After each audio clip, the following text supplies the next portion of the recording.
It's October the 20th, 2025. I am at Joel Pearl, and it's time to get in the weeds. A marvelous Monday overcast in the city of Toronto. So you know it's going to be a lovely day. Jeremy Lambert is here. Our pre-show is over. Join us now for the action of the ring.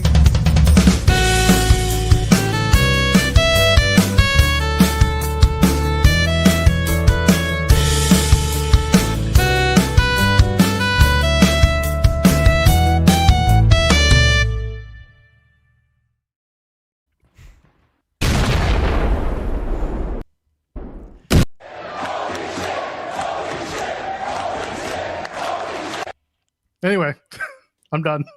You're gonna give people PTSD with that bomb there. Jesus. Don't blame me. It was here when I got here. I don't know who that is. I don't know who put that there, but I did. I don't think that was me. I did fireworks when I did an Oreo eating against Brannigan. So I did fireworks for that, and but I don't think I put something like that there. That might be a stock thing. I don't know. It's definitely not the way that it's labeled. I know at one point, like the Grapsody guys, they have it there because sometimes Phil likes to use it, but I don't know if it carries over from asset to asset, going from Overbook to the Grapsody assets. You know what? It might. I might have actually put that there for the Brannigan Oreo eating contest. That might actually have been me. I didn't think it was that one, but maybe it was. Either way, we got a bit out of it, so clearly that's going to be something for everyone to remember. Anyway, it's Monday. We're coming off of a pay-per-view. We got enough to talk about. Mercedes Moné has 11.5 belts. How you doing, Jeremy? I'm well. I will not be discussing SmackDown today. I know things happened. Don't care. Show ended in a main event DQ. I ain't talking about the show. So Joel can talk about SmackDown. I don't necessarily want to, because I know we did make this rule, and talking about wrestling is for suckers. My only pushback, having thought about it, because this is the rule, I get it, and it's about whether or not we should be invested in the content if the content is giving us nothing. I would argue in certain cases that a DQ finish can lead to more if it's done correctly or if it's done properly. Now the question is whether or not this was done in a way that made people want more, or if it's just like, I don't know what people expected out of this. That's kind of my pushback, because I think there were certain things from this show and some of the way that they had to play around with it in terms of injury and trying to make the Jacob Fatu angle work in some way without him getting physical. I think they found a pretty hot way to do it, and to their credit, they hadn't done as much DQ finishes in the last little while, especially in the main event scene. So that's my only pushback, but I'm also willing to be like, no, wrestling's stupid. Fuck it. My pushback is I'm not talking about the show. Yeah, okay. Ilya Dragunov is back. That's nice. So we'll be talking about him maybe next week instead. maybe you and SB3 can wax poetic while SB3 talks, and you just say, and that's it. I'm going to give basketball stats since the season starts tomorrow. Maybe I'll give hockey stats since the Avs are 5-0-1. So maybe I'll give football stats. The Panthers have won 3 straight. Sports are up right now. Sports stocks up in the Lambert household. It's very early days. The Jays tied the series last night against the Mariners. Yeah, I'm excited for Game 7 tonight. I'll be watching that instead of Raw. I don't care about Raw. Raw actually looks like a good show, and I know stuff is gonna happen, but Game 7's a Game 7, and I like the high leverage sports games. I have to admit, did not expect it, but watching the Jays come this far into the ALCS and potentially have a good one tonight, I'm not going to say anything more because I don't want to feel like I jinx it, but a Game 7 is a good thing. And coming back like that is pretty impressive from the Jays. So looking forward to tonight. I might just have the game on with Raw on the side. That's what I'll probably do. Yeah, I got multiple screens. I'll definitely have the game on. Football starts at 7 tonight, so plenty of sports on. No Avs game tonight. No Thunder game until tomorrow, so I don't have to worry about that. But yeah, multi-screens. I'll have baseball on. I'll have Raw on. I got to cover the show tonight. But yep, it's a busy night with not wrestling stuff on top of wrestling stuff. Sens lost on Saturday. Ducks lost in OT last night. Can't say I'm surprised. The Sens kind of suck, don't they? It's not so much that they suck, it's that they're getting a very slow start. So yes, they do suck. Okay. They've come back a couple of times. Okay. This seems to be the story of the Sens for the last little while. Again, we're riding off an unexpected playoff appearance last year. I think that's a pretty good thing to do with a team that's young and still trying to figure out what they're doing. This is a team no one's expecting to be, number one. They're not expecting anyone to be, super duper star. There's obviously the city wants a good year. The team wants a good year. A playoff appearance number 2 would be great, but building blocks, right? This is a real rebuild from years of just not getting. It's not like the Leafs, who have been rebuilding since 1967 and just figured it out. It's not like I fully keep up with what the Sens are doing or anything, but I do check scores and everything. It's like, oh, seems like they just lose a lot. But can't relate. My team hasn't lost in regulation all season, so can't relate at all. I respect it. You know how I know when the Leafs play? I open up my AEW app and it tells me that there's a $5 burger and fries ready for me if I want it. What happens if the Jays win Game 7 tonight? Does AEW they gotta get some stuff, right? Like they gotta go all out. They used to do a special something whenever the Jays won, but it alternated and it was never very good. For some reason, the Leafs just make more money for AEW, so they'll do more for it. I mean, I get it, but also, but if they win tonight, they're going to the World Series. Like, come on. I know. Listen, I'm seeing the people who work there. They're wearing like Jays shirts, like not Jays jerseys, but like the branded Jays and AEW shirts.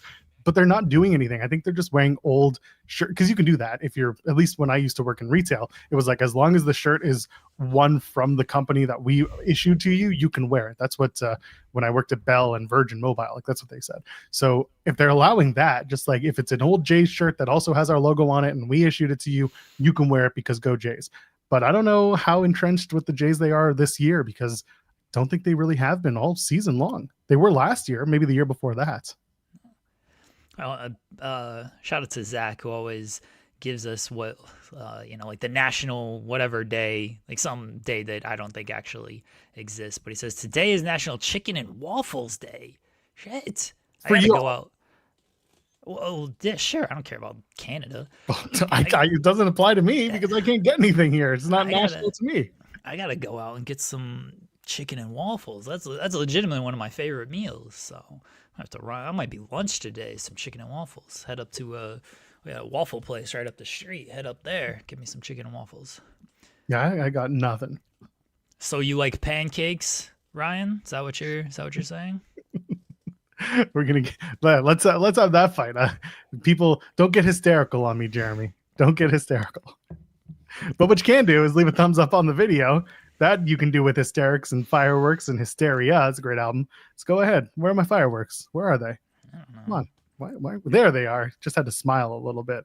And while you're at it, you can also leave that thumbs up and subscribe to the channel. We're building, baby. The blocks are building. The clips are dropping. The shorts are happening. Everything's here. We're live every single day, 10 a.m. Eastern. Rob and Maggie are live Fridays, 3 p.m. And then you got Jeremy and Steven Jensen live with the Spotlight, 6:30 on Thursday evenings. So check that out. And you can send a super chat. Any get your question or statement read on the air. We always appreciate people, even if you like French toast over waffles or pancakes or everything. I don't mind any of those. I will eat all of them. French toast is good. I like all of them, honestly. What's your ranking, Joel? Ooh, French toast, pancakes, waffles. French toast, pancakes, waffles. I think the way you just put it was how I would do it, because French toast has the extra of the cinnamon, and you got to use the right bread too. For me, I use challah. That's the good stuff. You got to use some egg bread. It's good. So you use some of that challah, and it's good. And then 2-day-old challah is perfect. So that's top. And then waffles I like because it has. Or sorry, did I say pancakes second? Waffles, pancakes. Yeah, sorry. Pancakes, waffles. Yeah. Pancakes when they're really, really good and fluffy. Like, you know what? Believe it or not, Denny's had really good pancakes from what I remember. Yeah, so if they're good and they're fluffy, a good pancake that you can really sop up some syrup with is good. And then waffles are easy, but like they, you can just eat them. They're versatile. You can use them as bread too if you really want to get that far. I'm not against that. See, I think I'm in agreement My wife makes fantastic French toast. So anytime she makes it, always a big fan of that. I'm in agreement with that, but I'll throw in the caveats of my favorite thing to have. It would still be chicken and waffles. Like if you put those three things in front of me regular, that would be, I would go French toast, pancakes, waffles. But if you throw in chicken and waffles, that's the first thing that I'm eating. Oh, Cyclops better than Wolverine. Feel better, man. Everyone in the chat, say nice things about Cyclops is better than Wolverine. Wish him well. Give him a cheer him up. Try to cheer him up. I hope you get better. But he's a regular here. We appreciate him, and we don't like to see anybody struggling, being sick, or anything. I'm sure you watched AEW and that got you sick, Cyclops. He's a sicko, but he said he's been down since Friday morning. So he knew AEW was a big pay-per-view weekend, and he's like, I can't take this right now. I gotta put myself in the hospital immediately so I don't have to watch this. We hope you're doing well. We really do. We hope you're back on your feet real soon. And I love that at the end he tags, he's like, so this better be a good show. Oh, you're fucked, buddy. Now we're just putting on extra. Too much pressure. When have we ever done a good show? It's true. Sometimes we say we did, and then we find out that it wasn't that great. But I'm working on some stuff. Next Tuesday's show should be a fun one. We working on a guest. It's been confirmed to me, but we're gonna firm it all up next week. But someone that people will really enjoy us talking to. So that should be a good one. What else do we have? We should probably talk about a couple of unfortunate losses the last couple of days. Starting with most recently, we lost Robert Horn, Sir Mo from Men on a Mission. He passed away. It was announced overnight yesterday that he passed away. What can you say, Sir Mo? I mean, Men on a Mission were a huge part of WWF programming in the mid '90s. I mean, if you want to take this over, because Mo was never my most favorite wrestler, but I certainly know the impact of Men on a Mission in WWF mid '90s television. And Men on a Mission kind of ruled because they did like raps, and Mabel was really fun. He'd been struggling for a little while. I know he was in the hospital. I remember writing this article like 2 weeks ago that he was in the hospital. So I knew he'd been struggling a little bit. Men on a Mission, they had their spot as a tag team in 90s WWE where not a whole lot of stuff was going on as far as characters and guys sort of getting elevated in that division. They should have won the tag titles at WrestleMania. That was still a bullshit thing.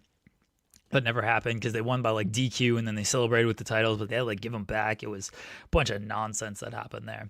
But him and Mabel were a fun little group, like it was for what they were at that time. They were kind of over, and standout matches. I always have the standout matches in the tag team scene at that time in WWE. 90s tag team wrestling, WWE just wasn't a high priority for them. The Smoking Guns were having the best matches, but Mo had his spot, and he was fun until Mabel turned on him, and but still very sad. R.I.P. To Sir Mo.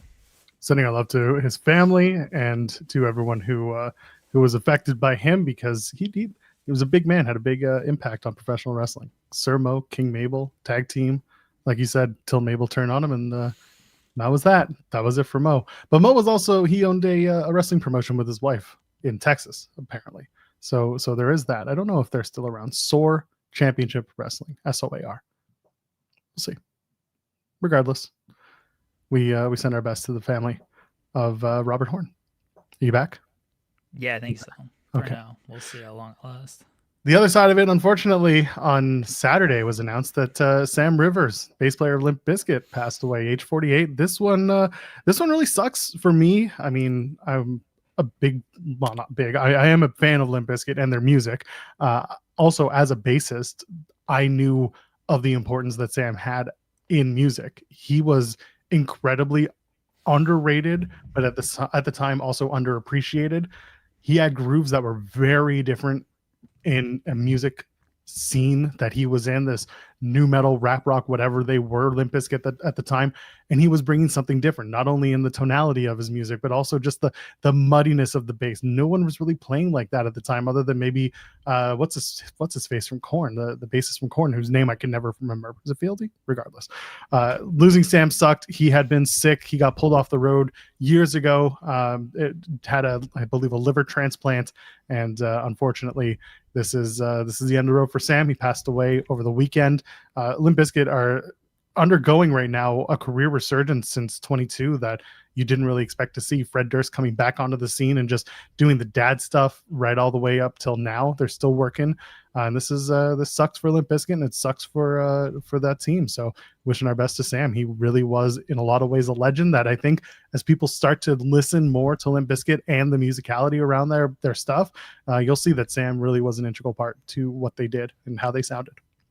I was a big Limp Bizkit fan growing up. You know, he had the red hat, the New York hat with the not the other red hat, red New York hat, like Fred Durst and everything. I think everybody listened to those albums. If you watch TRL, you knew about the impact of Limp Bizkit. I think it's like Sam was kind of the guy that I knew the least of all, because I knew Wes because he was, you know, a name. John Otto, the drummer,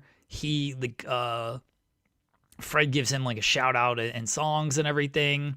Obviously Fred, DJ Lethal, they were beefing with Eminem, so they were easy targets, and Fred was the lead guy. So I was like, when I saw Sam had passed, I was like, that's the person that like I didn't know much about. I could recall the other names very quickly, but I was still, you know, pretty sad, disappointed over it. I was like, oh man, like I grew up listening to a lot of Limp Bizkit. I still listen to similar songs. They still got some bangers. And you know, me and SP3 did Rollin'. We did karaoke to Rollin' at Revolution weekend. So Limp Bizkit, shout out to them. Very sad to hear over the weekend about Sam passing. I didn't realize he was struggling that much until I read everything about it, because I knew they were like going back out on tour and everything, and it seemed like I know they released an album like last year. I think I didn't listen to it, but I knew they did put out like a new album and everything. So it is sad that, you know, to find out that he was struggling in the way that he was. And look, if you're a wrestling fan, Limp Bizkit, obviously the My Way video, everyone knows about that. That's I don't think it's a stretch to say the most famous video package of all time. Like, what else? I know there's other stuff. I mean, if there's another one, it might be Crack Addict, also a Limp Bizkit song. Oh, I was gonna say Tell Me a Lie. I guess so. Yeah, that's Crack that's Addict is a good one. I like that song too. I loved Crack Addict. Yeah. But the My Way video it's the most famous video. Like, maybe you could do the My Sacrifice videos. Those might be up there. But as far as like rivalries go, that's the most famous video. Any rivalry nowadays, you're like, let's set it to My Way, because this is the best video package of all time. They performed at WrestleMania. They did the Undertaker's theme as well. Like, it's one of the most famous wrestling songs in wrestling history, even though it's not technically a wrestling song. But yeah, Limp Bizkit had an impact. I mean, they should be in the WWE Hall of Fame, the celebrity WWE Hall of Fame. Honestly, I know a lot of people have pushed for that over the years, and it should happen, because during that time in WWE, like, Limp Bizkit and Kid Rock were influencing a lot of the musical choices, whether you liked it or not. Like, they were influencing a lot. They really were, and going back to Crack Addict, one of the best lines ever for their bridge is "Addicted to cracking skulls when punk starts static." Come on, that shit ruled. It was lyrically, they had so much going for them. It's so funny thinking back to how they were just kind of cast off as hokey, and they weren't serious enough and all this stuff. And like, meanwhile, for a generation like ours, we were like, hell yeah, more of this, more of these guys doing what they're doing. It was different. It was different, and they had so much going. They released 2021. They released Still Sucks. That was their last album. They were working on a new one. Oh, really? Yeah. Because this is what led into the. No, 21 was just coming out of COVID, and that's when Fred was like, we're back, and we're going to do, like, they did Lollapalooza, and they went over to Brazil, and it was a whole, like, huge thing with their return. And they've just been on and off touring and working ever since. It's been crazy. Like, time is a flat circle to begin with, but yeah, to have seen them re-rise amongst our generation, the generation that doesn't have money but will spend it on, you know, nostalgic concerts to make us feel a little better about ourselves, they're taking advantage of that. Good for them.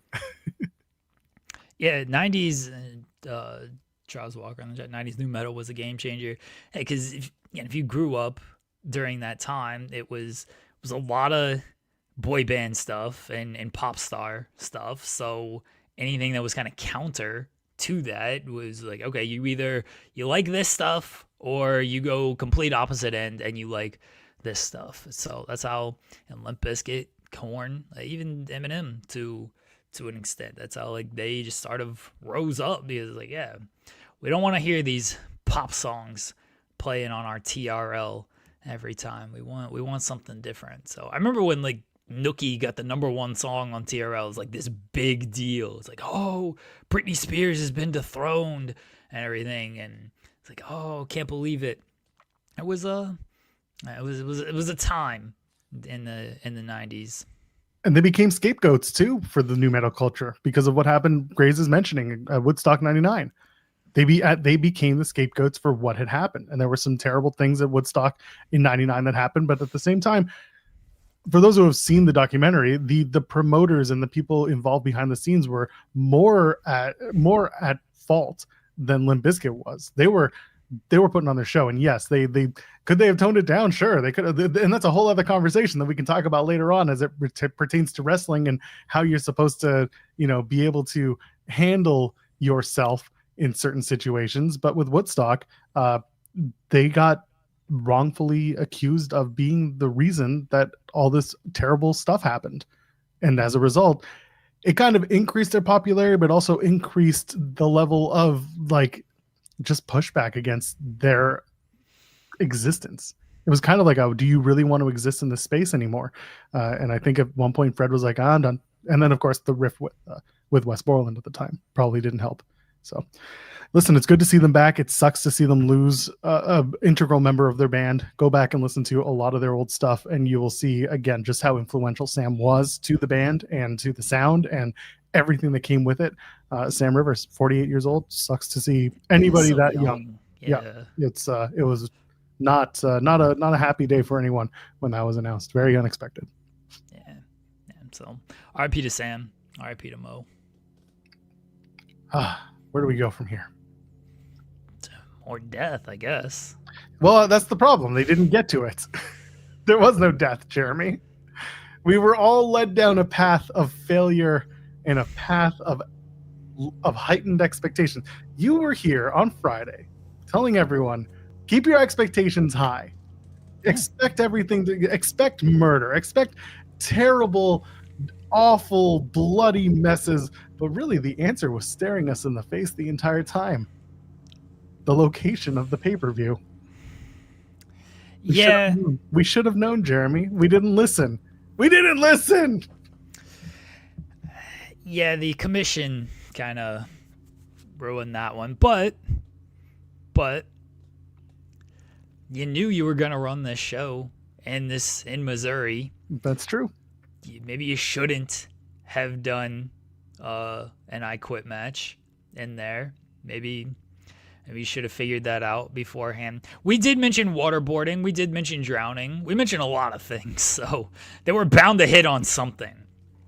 I still question, and this is where I'm like, you did all these fire teases, and then you knew this match was taking place in Missouri, where you probably couldn't get away with fire. So why are you doing all of these fire teases?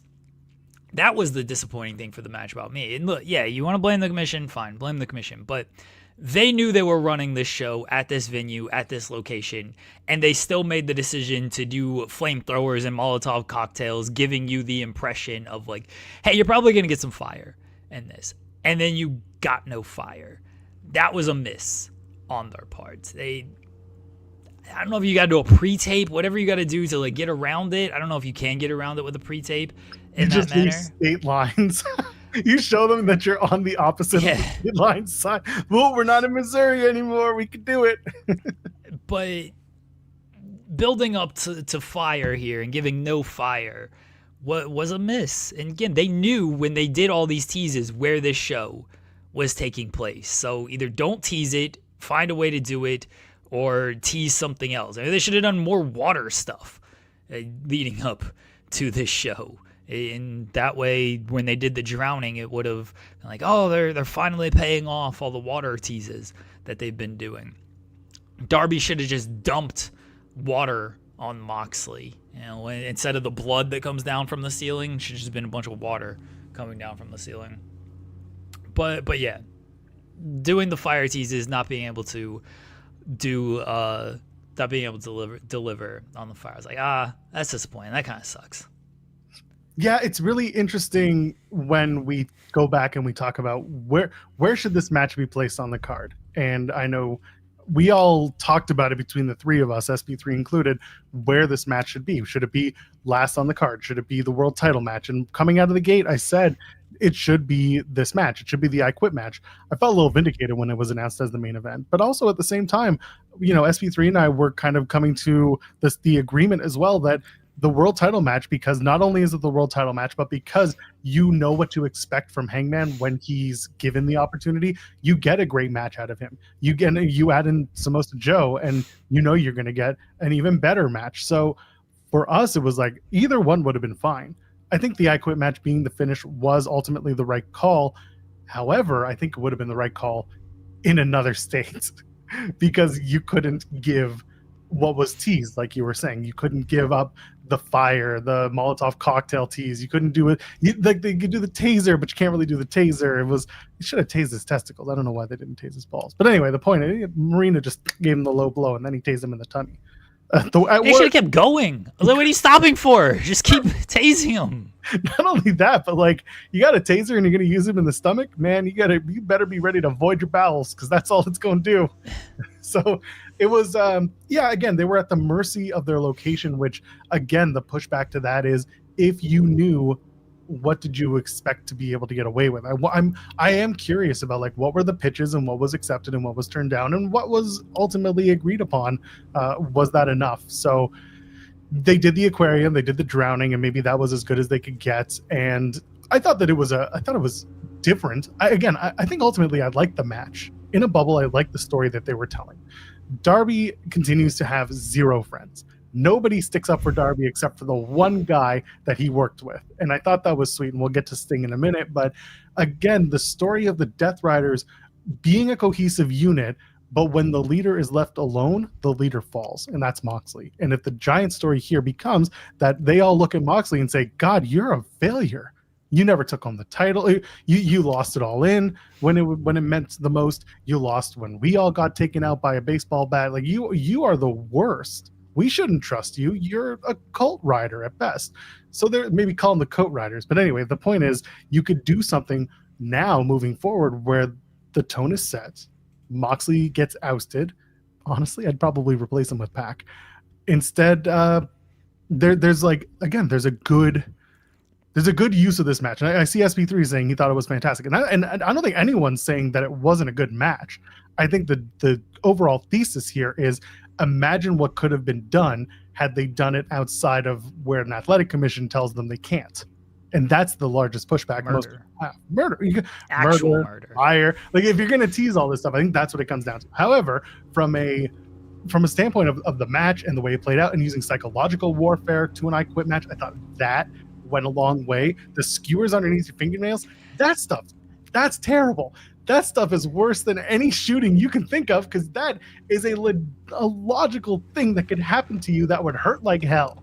And when I saw it, I was like, hell no, ain't no way. Not watching this. I gotta turn it off right now. I moved past it. That's a scary idea. They did some logical things. Again, putting your head in an aquarium, people have aquariums. You could put someone in, it's logical, and that's why the match made sense. Stop it. Stop it. Ow. So it does hurt. It does. But that's the thing. The fact that these were things that in real life look like they would hurt. fire is like one of those things where like 1 in 2 people, not 1 in 2, like 1 in 200 people experience like a burn to that degree. You know what I mean? Of a Molotov cocktail. Maybe that number is even too high. So instead, they did a really good job of using the psychological torture and the realistic torture to get it over. So for that, I appreciate it. And then Sting's like, I hate fish.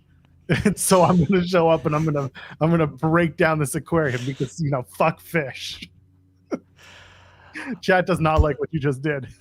Oh, bless my wife, who is, you know, watches this on a delay because the YouTube is not caught up to what's actually happening in real life. So she sees me get the skewers and it's just, you better not, baby, put the damn skewers down. And then, of course, I'm sticking the skewer underneath my fingernail. It doesn't feel good, folks. So that was uncomfortable. Like I don't get super uncomfortable watching wrestling. Some of the stuff Moxley and Darby do, I do get a little uncomfortable. But I was like, oh, anything to do. You know what? You know what? Always like Jackass. They do like a ton of dumb shit. Like it's Jackass. You know what I mean? You know the most uncomfortable like bit sketch that they do. It's the paper cut between like the webbings of their fingers and stuff. That's where I'm like, nope. Absolutely not. I'll watch you snort wasabi and get kicked by horses and shit all day. That's funny. But doing like paper cuts on your like nope, can't watch that. Can't watch that at all. So yeah, like skewers and fingernails and stuff. Like no, that was tough. And we've seen that in wrestling too. We've seen wrestlers do the paper cuts between the fingers because you know how much it sucks. Even like Lego becoming a thing that people use in death matches as like a bit of a joke because it's relatable. When it's relatable, it's good. And that's why, again, this I Quit match, the reason people got upset is for everything we talked about. It was a lot to not be given the excess that people may have wanted out of it. But it was still a really good match. It was just different. I know some people, idiots, are upset about like the finish, and it's like, oh, how could Moxley give up so quickly? I get the complaint. At the same time, pay attention because this is who Moxley is. Joel mentioned it, and I know a lot of people have mentioned it.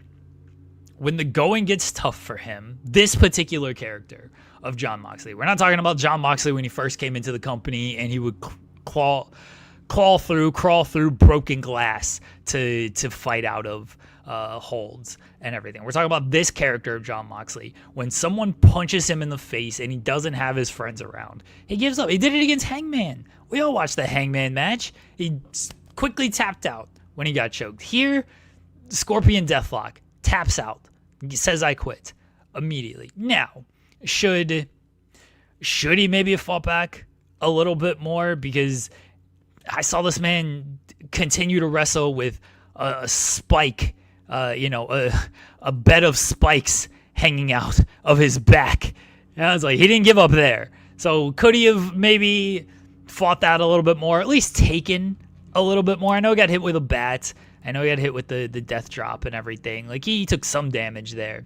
But it did feel like maybe you could have done a little bit more to this man. But and from the story they are telling, I understood why he tapped out so quickly. It did feel a little bit flat, like watching it live. It's like, oh, that was kind of it.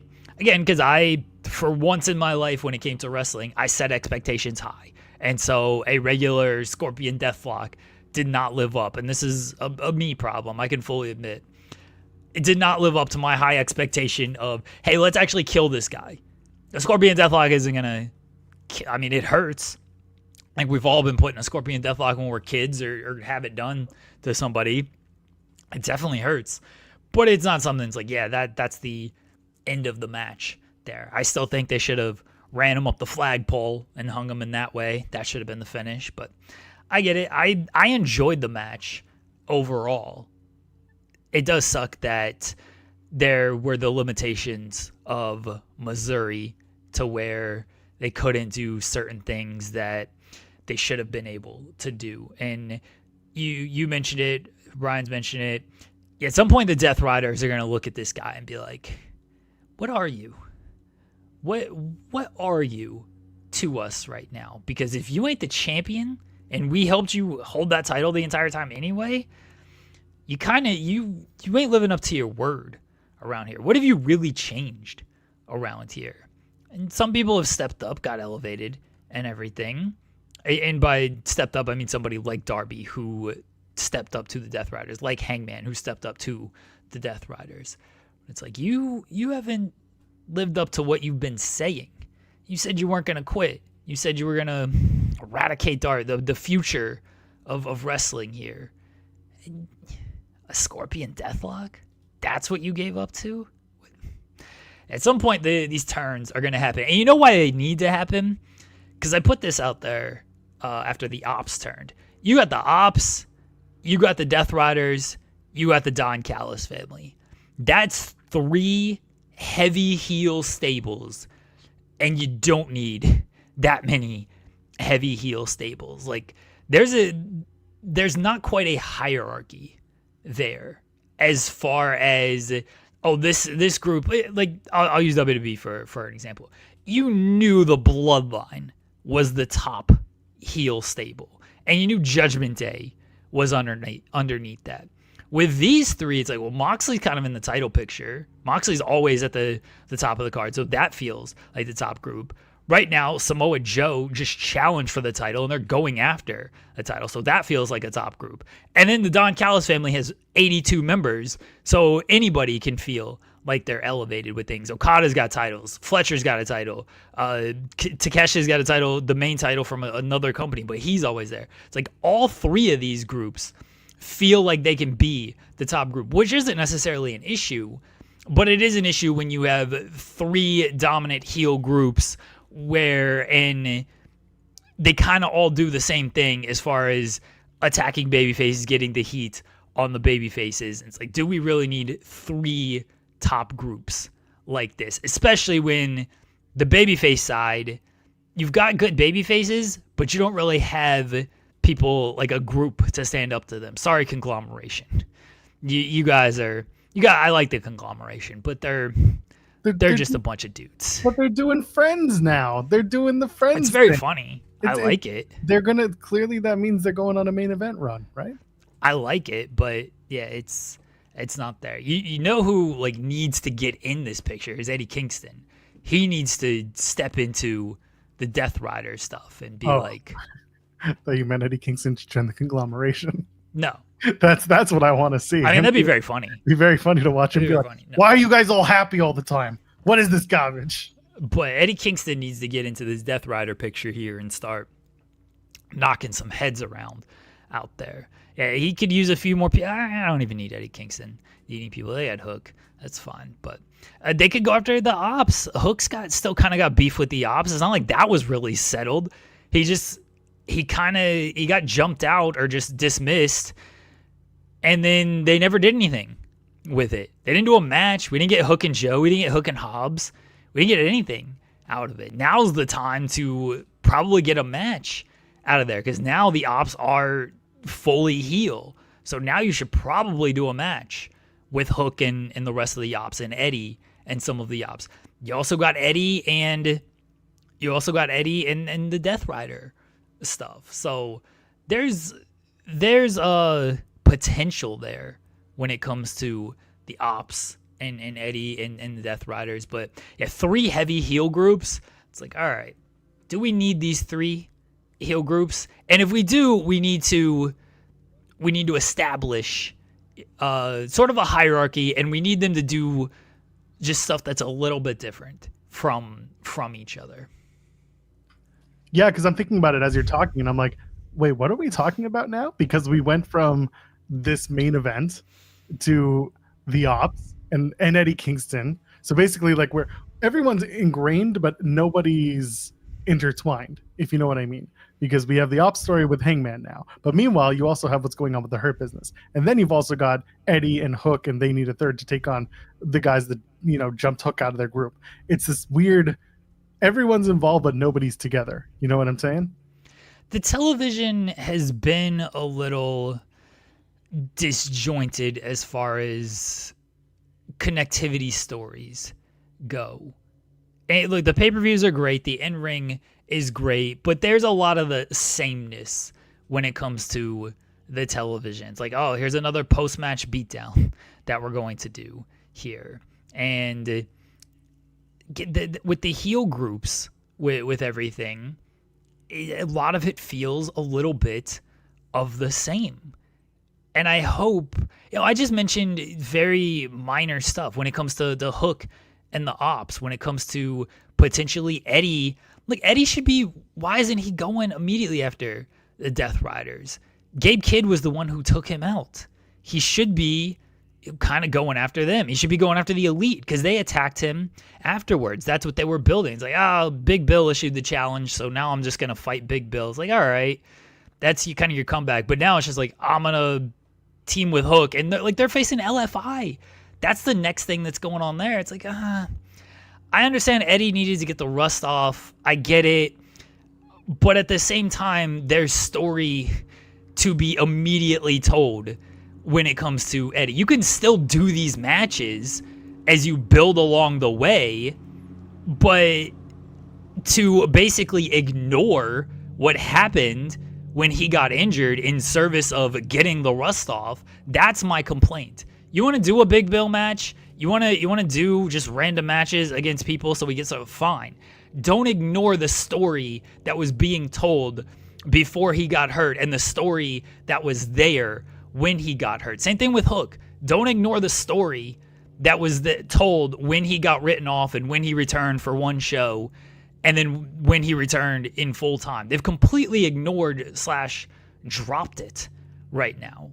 And I hope they get back around to it because I don't need this LFI stuff. Sorry. I don't. But one thing I would have maybe considered doing with Eddie was when you brought him back, give him a reason to go after somebody. Say he's going after the Elite, or say he's going after the Ops, or who's going after the Death Riders, whoever he's going after that took him out, whoever that is.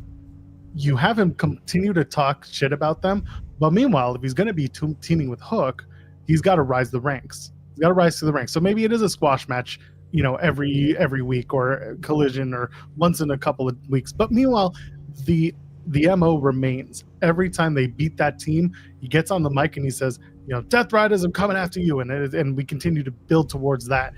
That's kind of what I would do, or at least recommend, to keep the blinders on and let them go at a pace where he's building this tag team with Hook. They've never teamed together officially, and now they are. So now you got to build them as a credible tag team. They got to be people on the way up. Meanwhile, Eddie's got to be not necessarily blinded by revenge, but certainly focused on getting it. So you can at least do both at the same time to get him there. And instead, it feels a little, like you said, a little disjointed. They're planting a lot of seeds, but it feels like a lot of the seeds are being planted so close together that everything is going to intermingle to a point where it doesn't necessarily make sense, and they're going to have to pry apart the branches to make you understand what we're doing here. Because like I said, you've got all of these stories intertwined together, but nobody's necessarily working together, or nobody's going after each other when they should be. Good example of this is you're about to do Ops and the Hurt Syndicate. Meanwhile, Hangman Page is upset at the Ops, but he doesn't want to work with the Hurt Syndicate. So you're going to have to get stuck in that. Maybe he does. Well, if you're going to turn the Hurt Syndicate fully babyface out of this, because the Ops took firm, I guess. But if you want to make them firmly babyfaces out of this, for sure, and make a reason to claim it, then they got to save Hangman. It's one of those, like, if you want to firm it up, that's one way to do it. And then Hangman's got to work with the Hurt Syndicate, but then you got to deal with the Bobby Lashley situation, where Bobby's eventually going to want to go after a world title because that's what Bobby Lashley should want to do. So like there are a lot of things at play, or at least in the back of minds, that you have to kind of counterbalance with how important is the immediate story you're trying to tell. And that's one of the things that it's like, it's a blessing and a curse for AEW, because they have the riches of opportunity, but they don't always have the focus to use it. Yeah.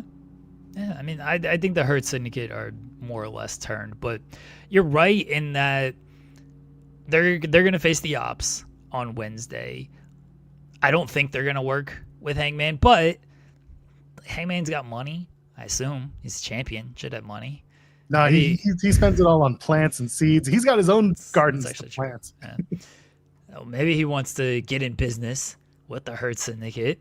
But yeah, Lashley, he's kind of made it clear that the world title, MVP has certainly made it clear for him that the world title is the ultimate goal. So Lashley should be in that orbit somewhere. And maybe Lashley is in that orbit. Now, maybe this is how they elevate Lashley up into the world title. And maybe we're going to get a Lashley World Championship match at Full Gear. I wouldn't fully dismiss that, honestly. I don't know if it's going to happen. I don't think it's going to happen. But clearly stuff has changed over the past couple of months with the Wardlow injury and guys being off television to where I don't think Samoa Joe was ever tabbed for this spot. I don't know if a Samoa Joe heel turn was fully tabbed for this spot. So it wouldn't shock me if they get into a Lashley Hangman match at Full Gear.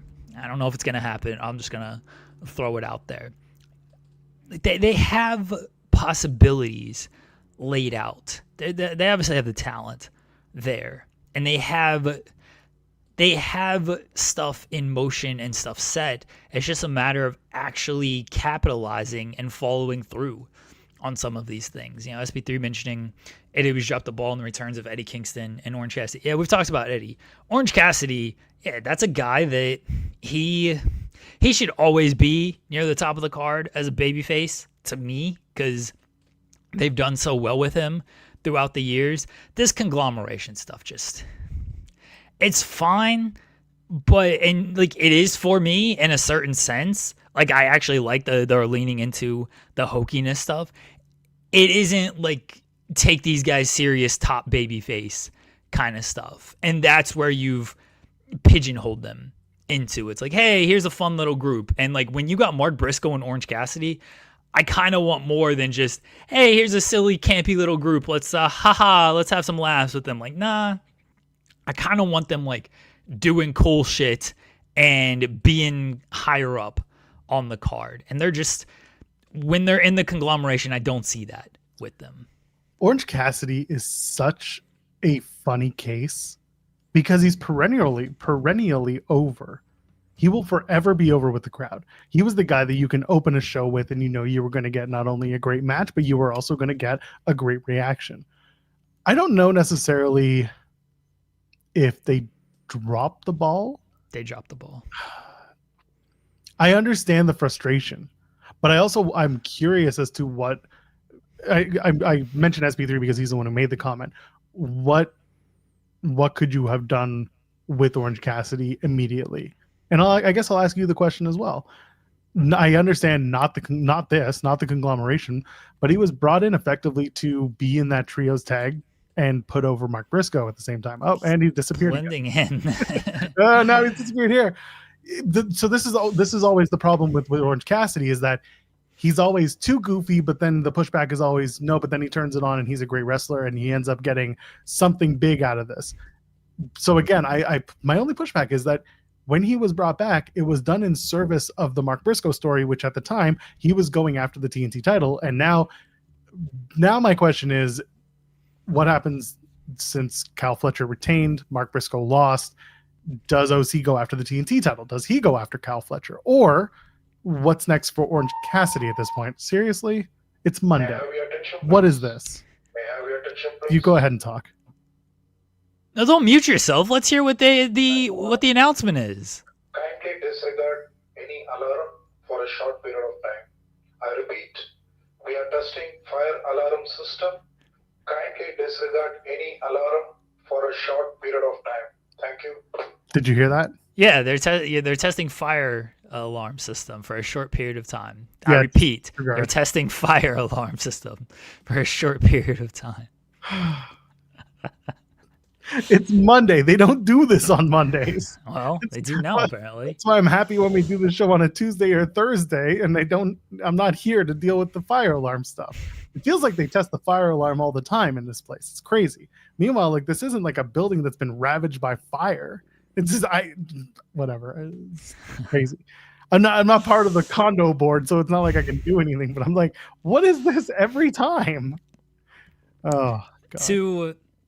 To answer your question, yeah, they have to do fire at your building because they couldn't do it in Missouri. Answer your question.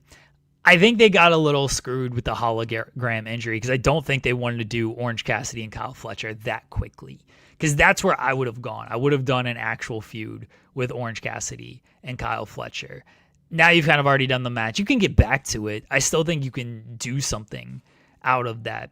I'm okay with a conglomeration Don Callis family feud, but now like they're facing the Death Riders. I do think we're going to get into a little conglomeration Don Callis family. Big Boom's facing Rocky and Trent. So, although I think QT might be his partner, but it also wouldn't shock me if like Orange Cassidy is his partner. I feel like because OC's from that area, they'll give him a title shot. They'll do the Kyle Fletcher OC match next. Maybe I'm crazy. Maybe I'm just picking stuff out of the air. But if that's why I'm saying I can see them now building Orange Cassidy because they didn't want to. A, like you said, the hologram injury caused some problems. And then two, seriously, God, I hate this place. That's the other side of it is I hope that they're working on, they were working on the Mark Briscoe story and he just happened to come back in the middle of it. That's now that the ops have turned, I would do conglomeration and ops. OC, Briscoe, and we'll say Ishii. I know they just lost. That's the problem is they just lost. But Ishii, O'Reilly against the ops.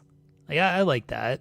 But it seems like the ops are kind of still dealing with Hangman and everything. Like they can kind of still be in an orbit. Conglomeration would probably be friends with Hangman. They can talk about gardening and everything. Honestly, probably work out pretty well for them. I wouldn't mind the ops and the conglomeration kind of being in the same little orbit there now that the ops are heels.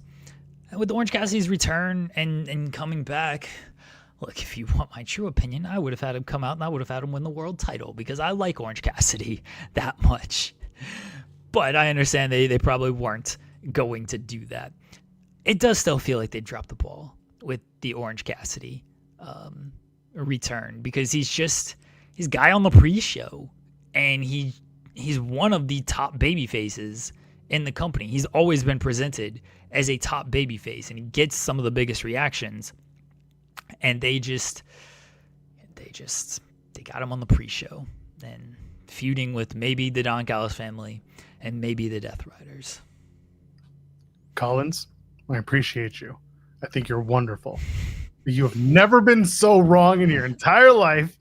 The Boom family are the staple of Ring of Boom, of a Ring of Justice, of a Boom of Honor, whatever you want to call it. That family runs the division. Did you see that Big Mama Justice watching everything go down in the tailgate party? She was upset. That's what your World Women's Champion should be, upset and standing by.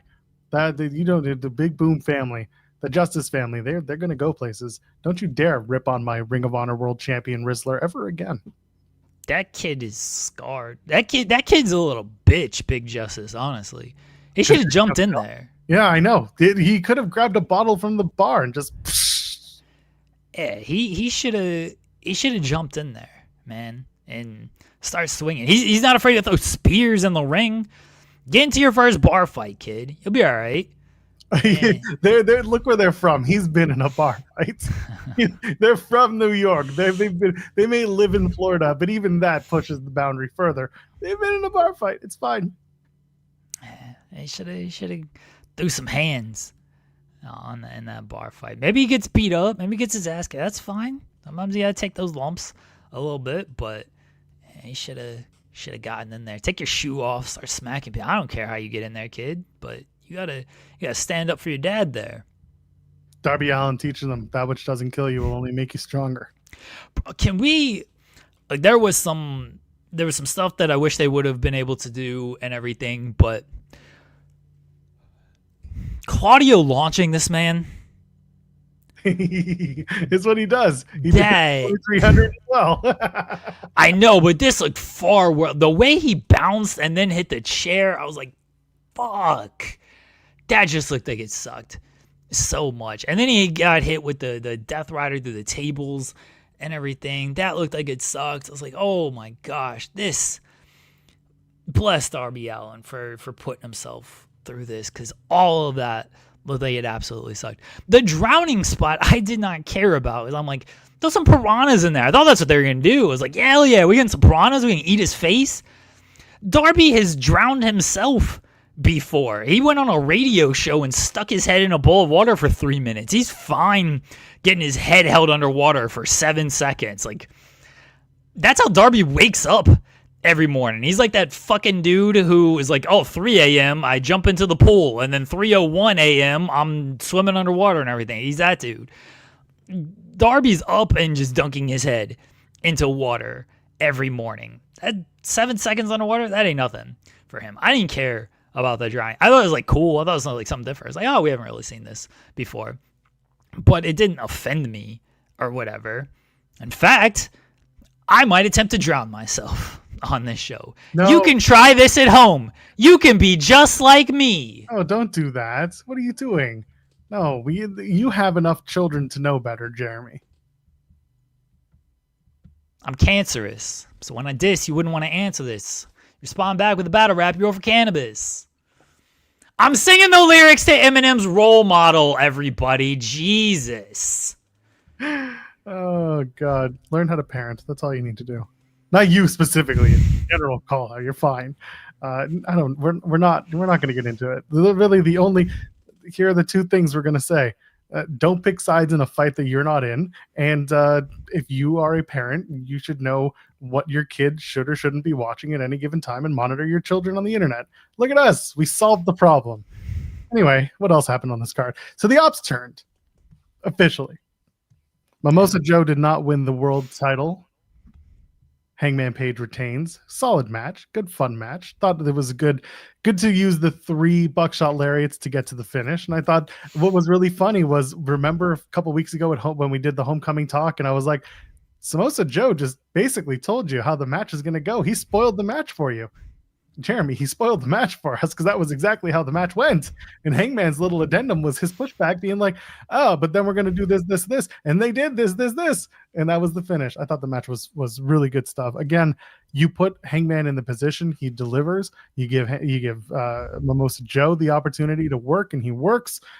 Easy match to do. I thought these guys had a really good showing. And the Ops turning was, I don't know if that was unexpected, but you certainly didn't expect them to just raise hands and go away. I wasn't surprised, but I was surprised that they went right into it. What do you think? Match and the turn being the big moment at the end. Match was very good, and the turn, I didn't mind it. Like, watch it with a wife, and the wife was like, Joe should just beat his ass after this match. I was like, he might, and then he did, and we'll see what they do with the heel Ops, because they've already got some pretty strong heel faction. And when it comes to now the Ops being a heel faction, I think Samoa Joe's better as a heel. He's a strong babyface, but the way he speaks, the way he acts as a heel, like Samoa Joe's one of the top heels of all time, honestly, because there's a realness to him. Powerhouse Hobbs, you let him now be a heel. He's just going to beat fools. Shibata's going to be like, all right, what are we getting out of this? But I think we're just going to get super disrespectful, even more disrespectful Shibata, and that'll probably be really good stuff. So, yeah, I'm cool with the heel turn. Now they just got to figure out a way to follow it up with 3 strong heel factions here. I love this. You made this sound boring AF. I don't do post-show reviews. If you want a post-show immediate reaction, go watch it on your channel. You do them. You have your notes. We're a morning show. We just talk about what the story was. I don't give a shit about the moves. I give a shit about what happens next. This is what we do. Yes, the match was great. You saw it. You saw it with your own eyes. Leave me alone. Match boring as hell. Maybe it was boring as hell if you were watching it at 11:30 at night. I wasn't. I turned off the match. I turned off the show after Mercedes won her 10.5 title. Then I was like, I'll catch the rest of the morning. None of this like, oh, the shows are too long for me. Great, good for you. Go watch the second half in the morning. That's what I did, and it was great. Anyway, going back to the match. SB3, I love you. Stop telling me that I make things boring, because I don't recap them like you. Gotta make these matches sound more exciting. 7 Joel. stars. Everyone should watch it. Have you watched it any time? Yeah, the match was solid. The match was fine. All the shows, these shows are long, man. What do you want from my life? Joel hates AEW back, baby. Now, Joel hates the wrestling matches. This is how Joel reviews every single match, whether it's AEW, ROH. He doesn't review ROH. TNA, WWE. This is how he reviews every single match of when it comes to that. Joel, and I'm not fully in disagreement. I like talking about bigger picture stuff as far instead of move by move and why this match was stood out in a way. That's SP3's game, and SP3 is fantastic. And that's why I love having SP3 on this channel, because it's different from what we do. It's allowed to be different. It's fine. I just love it when SP3 is just like, you made it sound stupid. I made it sound boring. I'm gonna call all these matches boring. They just all sucked. You know what I thought about doing? I thought about calling every match on this card 5 stars, just be like, we're starting a new thing. We're gonna give star ratings right away. Oh, that's my bit anyway. It's like, I didn't like this match, 5 stars. We used to be 4.25. Yeah, 4.25. Well, Dave rated everything 4.25. This is true. If it is a JC Jane match, only Joel JC thinks it's now. the greatest match. Yeah, Only Joel JC thinks now. Yeah, that bit got ruined because why does everything I love get ruined by the other person the bit's about? Yeah, that bit kind of had to get ruined because we can't praise the other half of that match as much anymore. So upsetting. We'll talk about how great Ash by Elegance is. Oh God. Colin saying incorporate more crying in your reviews. Oh gosh, that's good stuff. Have I cried in a review before? Not yet. I don't know. Have you? Not really. Maybe one day. That's terrible. And then Luke says his wife said she loves wrestling. 5 stars. That sounds terrible. Anyway. So again, going back to the ops, firm heels earlier in the night. Assholes. Firm heels. I love the idea of Katsuyori Shibata going heel and everyone being like, what's that going to be like? And everyone's like, he's an asshole. What more do you want? He's going to kick people in the face even harder. It's going to rule. Yeah, exactly. Yeah. And then all of a sudden you're going to have, Powerhouse Hobbs being like, this is great. This is what I wanted to do. I want to break faces. And everyone's like, you go break faces, Powerhouse Hobbs. You do that. And then meanwhile, so you did the trios, the Tornado Trios, which turned into a #1 contendership match for the trios title, which when they announced it, I was like, oh, all right, that kind of takes away, but I understand what we're doing. Hurt Syndicate beat the Demand, which is something that I expected. I actually expected MVP to get the win to make up for everything that happened at All Out and try to reclaim his whole, like, I'm not going to let this happen again. Regardless, he got his comeuppance on the Demand, and he got his moves in. And the story is that now the Demand are out of the trio's #1 contendership. They weren't there. Now the Hurt Syndicate have #1 contendership of the trios titles, and they're going to face the Ops. The Ops didn't need those trios titles anyway, right? I think they're going to keep them. I mean, maybe Hangman cost them, but I think they're going to keep the titles. It would feel a little bit strange of like, hey, let's do a big heel turn and then immediately take the titles off them. I don't love them like losing right after that. MVP can get beat in this trios match. It's fine. I don't know if they're actually going to lose the titles. I mean, again, maybe Hangman does cost them. And that's the story you tell there. And I can understand that if that's where they go. But it wouldn't shock me if the Ops end up retaining the titles because MVP can take the loss and it'll be all right. The trios match between Hurt Syndicate and Demand. Is SP3 going to yell at me if I just say it was fine? It was. You should say it anyway. It was maybe the worst match on this show. Wow. And that's not saying that, it was a bad match or anything, but there was a lot of great wrestling on this show. And this was probably the match that I was like, all right, this just kind of exists. And yeah, it existed. That was this match. Yeah, it really felt like this was, we got to blow this off.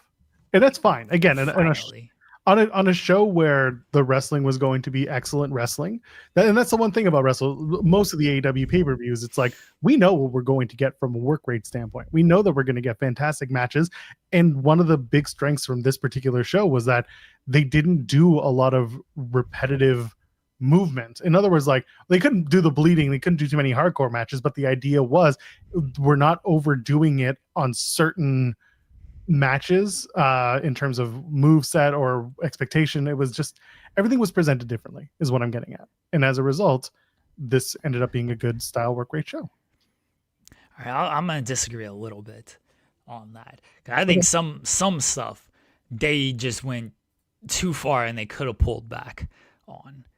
You know what spot annoyed me on this match is it was just, or not this match, this show, because I feel like it was used at least 3 times, maybe even 4 times. I don't need everyone fighting spirit after a released German suplex. That happened in like 3 or 4 different matches on this show. I get it, it's part of wrestling, it's fine. But we gotta produce that a little bit. Like, hey, are you doing a fighting spirit release German suplex spot? Yes. All right. We won't do that in our match. But they did like the tag match, the Briscoe match, Tony and Stat. Like they all did that spot. Like, can we not do that spot in 3 to 4 different matches? Can we produce a little bit to where we're not seeing that in every single match? They might have done it in a Jurassic Express match as well. That was a match, like, that was a great match. It was really fun. It was high action. That's where second match on the card and you're immediately just going full bore with every, and I realize that's an AEW pay-per-view. And look, I'm not going to complain about how hard Jack Perry wants to jack off because that was again, fantastic match. I probably would have placed that a little bit differently instead of, hey, second match on the card, let's go through our, basically hit all of our high spots here on this match. The Bucks were fantastic, by the way. The Bucks continue to just be a great tag team, and I thought Luchasaurus and Jack Perry lived up, but I probably just would have placed that a little bit differently. So it's like, oh, second match where we're going through, and AEW does this a lot though.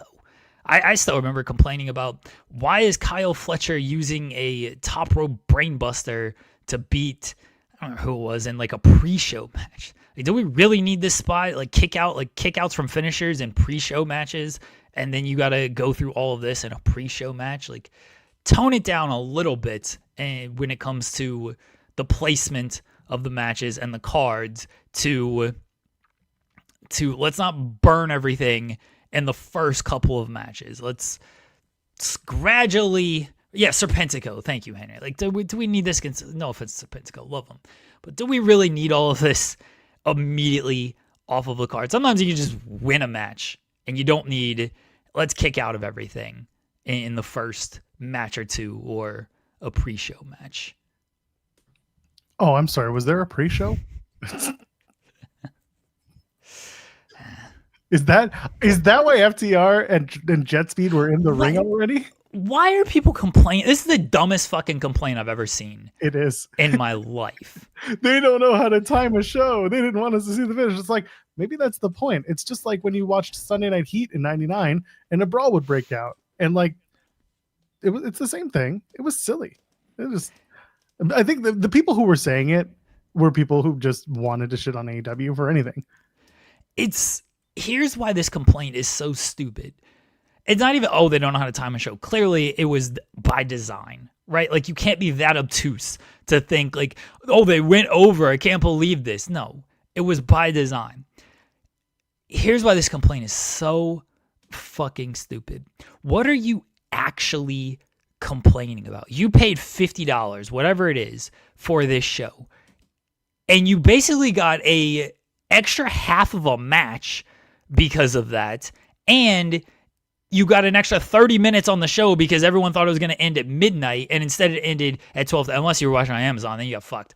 But everyone thought it was going to end at midnight, and it ended at 12:30. So you got an extra half a match and an extra half an hour on pay-per-view, and you are complaining about that when you pay $50, which It's an AEW show. They need to deliver strong stuff because they are one of the few companies that is charging $50 for a singular pay-per-view. It is such a dumb complaint. It's like, hey, thanks for giving me an extra half a match and an extra half an hour.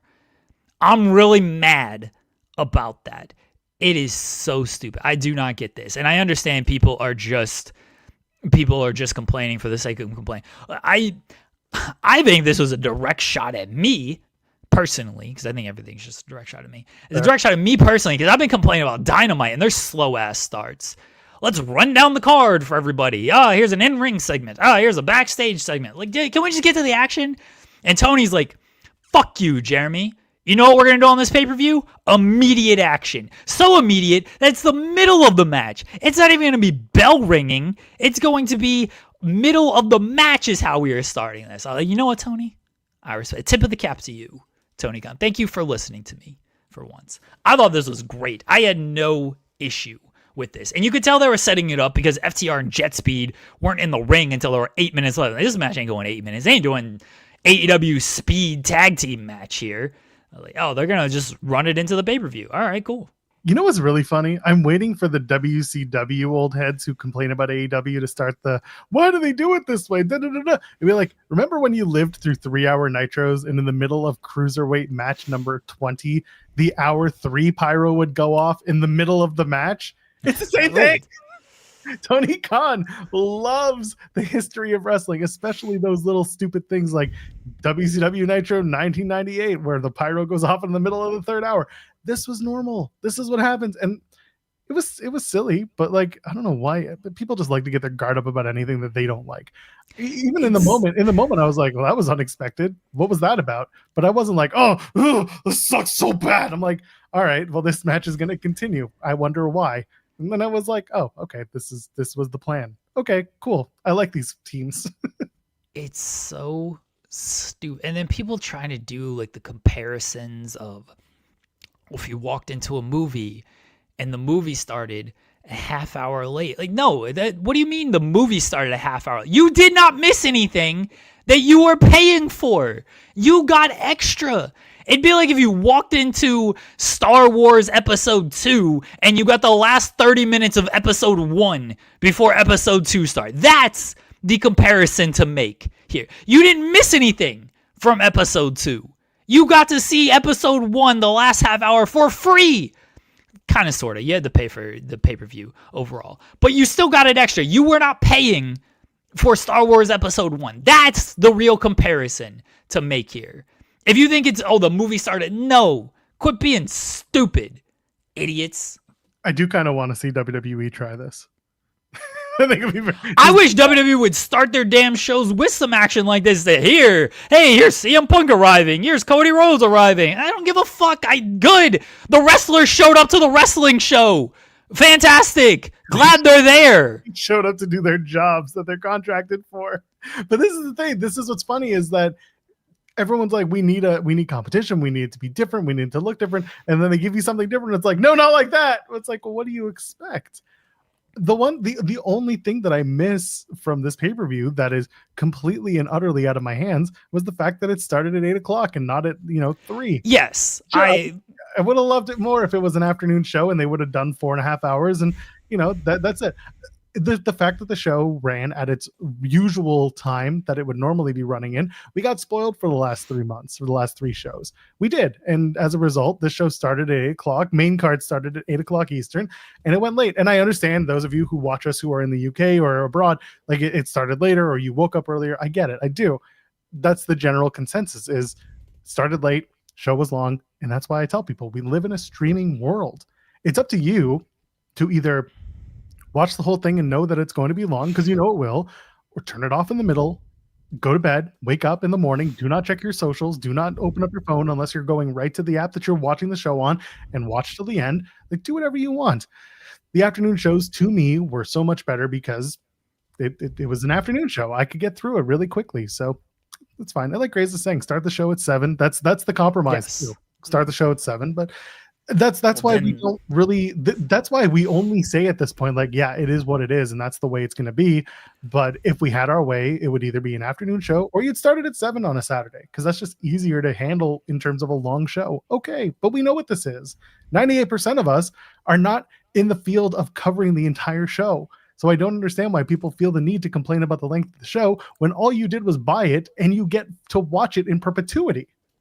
So what if you didn't watch it live all the way through? I didn't watch it all the way through live. I knew what happened in the main event. And I knew that Sting came back. I knew about this when I woke up the next morning, because personally, I didn't care as much. I cared about watching the rest of the show, enjoying it on my time, which I did, and coming into today's show on Monday, 2 days after the show aired, and being like, this is why I like the show. This is why I didn't like the show. These were things that could have, like, that's the way I see wrestling. And I hope more people just understand you're not beholden to the constraints of time that they are presenting to you. You have your opportunity to pick when and where you watch your wrestling, or anything else for that matter. Well, if you started this show in the afternoon, then the Darby and Moxley spot would have been at 8 and not at midnight. And then kids were still awake at 8 o'clock. And so we would have had a lot of drowning deaths on Saturday night. So they could not start this show in the afternoon. Sorry. I don't want to. No, I do. I want to. I said we weren't going to talk about it. It's kind of there. I think the only thing I need to say. I'm going to stab myself with a skewer as you talk about this. Please don't. I think the point that was being made, and I said this on Blue Sky, and I stand by it. I think it was made poorly. But I think the point that was being made was that, yes, children can stumble across this stuff. Children can find it. It can be dangerous. However, it's not an AEW to police or to raise your kids. Very much. Oh, that's a lot of skewers to put in your forehead. Sorry, audio listeners, you should be watching this live. It is up to the parents to be monitoring your kids' internet habits. This is the pushback to it was on at midnight on a Saturday. Yes, it was airing at midnight on a Saturday. You got to really jolt it. That hurts. Can you see if it left a mark on my forehead? It kind of did. So the idea here is that it's not so much that it was airing at midnight, so get over it. There are social clips everywhere of what happened. So I understand people who push back, but I also hope people also see it as these clips live on the internet at any time of day, 24 hours a day, 7 days a week. So again, I do not put the onus on AEW. I put the onus on parents to find, explain, and prepare their children for things that they are going to see, and to monitor what their children see on the internet. That's how I feel about it. I'm not going to speak to the character of the person who said it or what she did or didn't mean by it. I'm taking the context of her words and what I interpreted it as. I don't care about this person again, I'm not picking sides. I don't think anyone should have to go about it publicly on the internet about who said what about what and in their job. I don't care. What I do care about is the understanding that no, the internet is not there to police your kids. Yes, these clips exist. Yes, this type of programming exists, but you, the parent, should absolutely be the one monitoring and making sure that your child understands that if they come across this, what the realities are of what they're watching. TV is not real. Everything is not real. When I explain to my kid what I do, I show him clips of the media junkets that I do. He doesn't watch wrestling. He's not allowed to watch wrestling. Ain't no way I'm going to expose him to wrestling.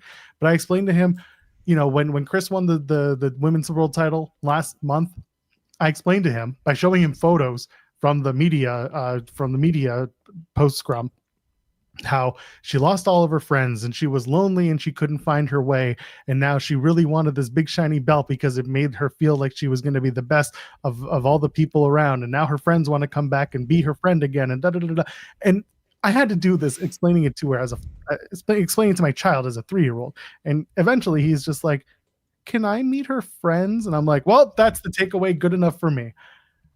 You should absolutely make sure that your kids know what this is, and you should also protect them from the awful things that exist on the internet. That is your job as a parent. You do protect your kids. There are some terrible things out there. But I think that some people took this person a little too literally and dismissed it because of just the way that she worded it. And I think that it's fair that she did not word it the way that came off as honest as it could have been. And as a result, a lot of people just spent their time dunking on her. And I made a joke on Blue Sky, and then I said, real talk, this is how I feel. And it's exactly what I just told all y'all. So here we are. Don't let your kids watch In the Weeds. It's perfect. Don't. We're not a family-friendly show. Jeremy's kids come after him for the opinions that he espouses on this program. Yeah, my kids have started watching this show sometimes, and I'm like, that's unfortunate. I'm on your side, kids. Whatever he says that you disagree with, I got you. I'm not taking you in, never will, but I will fight for your right to oppose his views. I think you said a party. That's next. If this is all I'm gonna say about this. If your kid is influenced, if they come across a wrestling clip and they're like, hey, what's this? Why don't I tip this? I can guarantee you they have come across something far worse that has actually happened in America, and that is the stuff you need to worry about and not what they see on a professional wrestling show. Because if they're coming across a clip like this, that means they've come across actual death and actual murder that have taken place at conventions or on the streets or at schools on the internet. So if they've come across that, pay attention to that and start, hello Sean, and start to explain that to them, not a drowning spot on a wrestling show. When I was a teenager, at work, or I dated a girl who was a lifeguard at the water park. It had 2 slides. And I would notice kids trying to dunk each other, and all I could think was, I really hate how they watch this Darby Allin, John Moxley match 20 years from now. It's gross that they would participate in such a thing.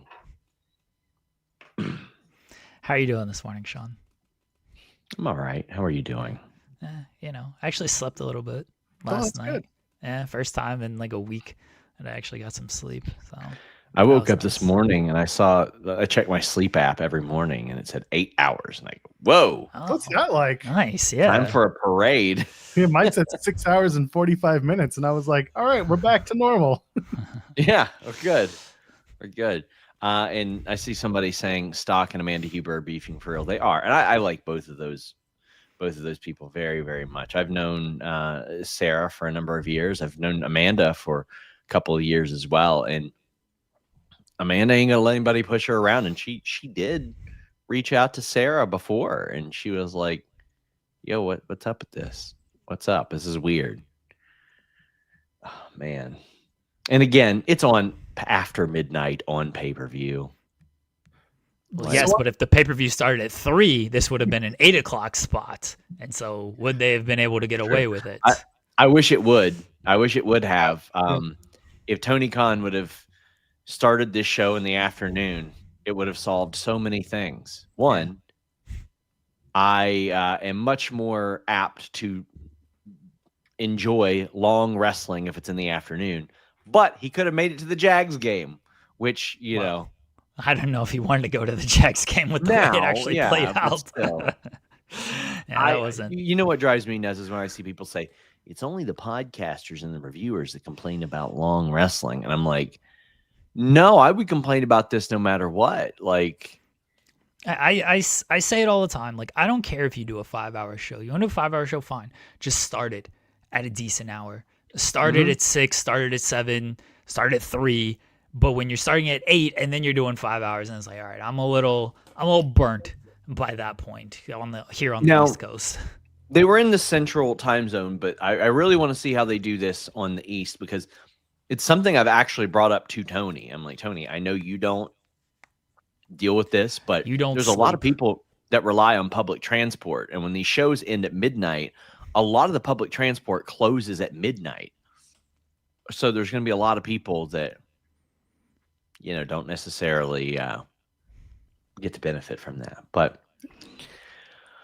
oh man, I'm hopping off here. I want to thank Robert DeFelice, who's finishing up with Fightful this week. He gave us a lot of good years, but wanted to thank him for that as well. We got lots of cool stuff coming to Fightful Select this week. Maybe some Nakamura stuff that I've been digging around about, been asking around about, doing some stuff with. We'll figure it out. See you guys later. Bye, Sean. Notice how this time you didn't say anything so that you would, blow a spot. Yeah, I didn't want to, kick him off. I was gonna see if he would stick a skewer in his nails. Yeah, in his nails with me. What about like through the cheek? We've done hypodermic needles through the cheek. If I had piercings, I would stick it through there and like twist it and give that visual for everybody. But I don't have any piercings. Sorry, everyone. I think my favorite thing of this pop-in that Sean just did was undermining literally everything that I just said about the Sarah Stockett stuff. It aired at midnight. Like, no, he just did this. It's just funny. I know he listens to the show. He was probably just catching up. He doesn't listen to the show. He just shows up, and that's the only time he listens. Thank God. Puts us over, but just tell us. Yeah. Oh, there you go. Mystery Wrestling just announced that Tyler Breeze is going to be part of Mystery Wrestling 20 on November 23rd. I wonder what Tyler Breeze is up to. I'm going to stick this skewer right at everybody. Please keep it out of my eye. Anyway. It looks like... What are you doing? Looks like a noodle. A limp noodle. All right, stop it. Stop it. Let's talk about the women's title match. Let's talk about Chris Statlander, Tony Storm. Thought this match was a lot of fun. It was really good stuff. Someone's saying they announced it yesterday on the show. Yes, I get it, Jules. They did announce the Breeze. Joel, keep up. But their socials also announced things, and they also blew the spot of them going to the UK. Blowing things. What? Well, that's what they do. They're going to the UK next year, and they're they blew that spot at the Toronto show where they said, don't tell anyone, even though it's on the cards that we put on all your chairs. So mystery's great. Regardless, Tony Storm, Chris Statlander, Tony's big old loser. Chris Statlander wins again. She cemented her right to be the women's world champion. This match, this match was fine. Just letting you know, this match was fine. SC3. Joel's thing with everything. The match was fine. The match was fine. 4.25 stars. I do enjoy that Chris had a counter to everything that Tony was doing. Tony was almost fighting from behind in a way that she hasn't had to in a long time, which I appreciated because she's been on top for so long. She has been the champion. So for her to have to come in fighting a different style and fighting with a little bit of the opposite of complacency. She needed this win. She was fighting with fire, not the song. So as a result, the match was very strong. Fine. It was fine. Very strong match. I did like, when Chris came out of the I always want to call Storm Zero the Queen's Gambit because we love Deonna Purrazzo on our show. But yeah, the quick Storm Zero and then Chris immediately getting out of it. Urgency is the word, by the way. Fighting with urgency. And Chris coming out of the first Storm Zero. Yeah. So yeah, to post it and then jump up and turn it around. I thought it was great stuff. Again, everything going into the finish was great. The match itself was good. This is my only. I have like one little nitpick, and it was the moonsault spot that she did, the somersault spot from the apron onto the floor early in the match. It just felt like she took too long to get to it. That's all, and that's by like a second. And if that's the only thing that I've got, then clearly the match was fine. Match was fine. I wish this match had been longer, and I wish they would have maybe cut time from Hayter and Thekla. I don't think that match needed to go 15 minutes. That felt like it felt every bit of 15 minutes, and we got to normalize 12 to 18 is the sweet spot, folks. I realize 15 is 12 to 18, but for an opening match, I don't need the opening match being roughly the same time as the women's championship match. I would have had more time on the women's title match and less time on Hayter and Thekla. I thought it was a very good match. I thought they have a better match in them, and I don't know if they'll actually get around to doing the match, but it did feel like they left a little something to be had with this match. It doesn't mean it was bad or anything. I thought it fully established Chris Statlander as like the champion. Not that she pinned Tony, but it was a 4-way match. She got the seatbelt finish. I like the ending where Tony just refused to tap, and she's like, "You're gonna have to fucking kill me." And so Stat's like, "All right, bet," and then put her away. I really like the ending. I thought that did a lot for Tony and did a lot for Statlander as far as the finish went. But yeah, I wish they got more time, and I probably would have cut a little time off of Hayter and Thekla. Nigel saying, "You look at Tony Storm's face, it's beet red," and then they do a close-up of Tony Storm's face and it's completely white because of the makeup she's wearing. I thought that was it was a skew of funny shit that happened through the match. Yeah, I understand that. That piece. I thought that the Tekla match, I thought it was fine. Fine. It was fine. It was fine. Everything's just fine. No, they did a really good job of introducing I was going to say Charlie Theron, but I meant to say Charlie Thez. Charlie Theron? Charlie Theron, because it's Charlie Thez. The Z's and the N's. Charlie Thez, Lou Thesz's wife, was at ringside. And they did the interview to start the match. And she spoke highly about, St. Louis. It's her first time back. She actually really, she babyfaced herself to that crowd to the point where I was like, what's her AOL handle? I would like to have a chat with her. Not for any other reason other than she just seems like the type of person who'd be nice for a chat about wrestling.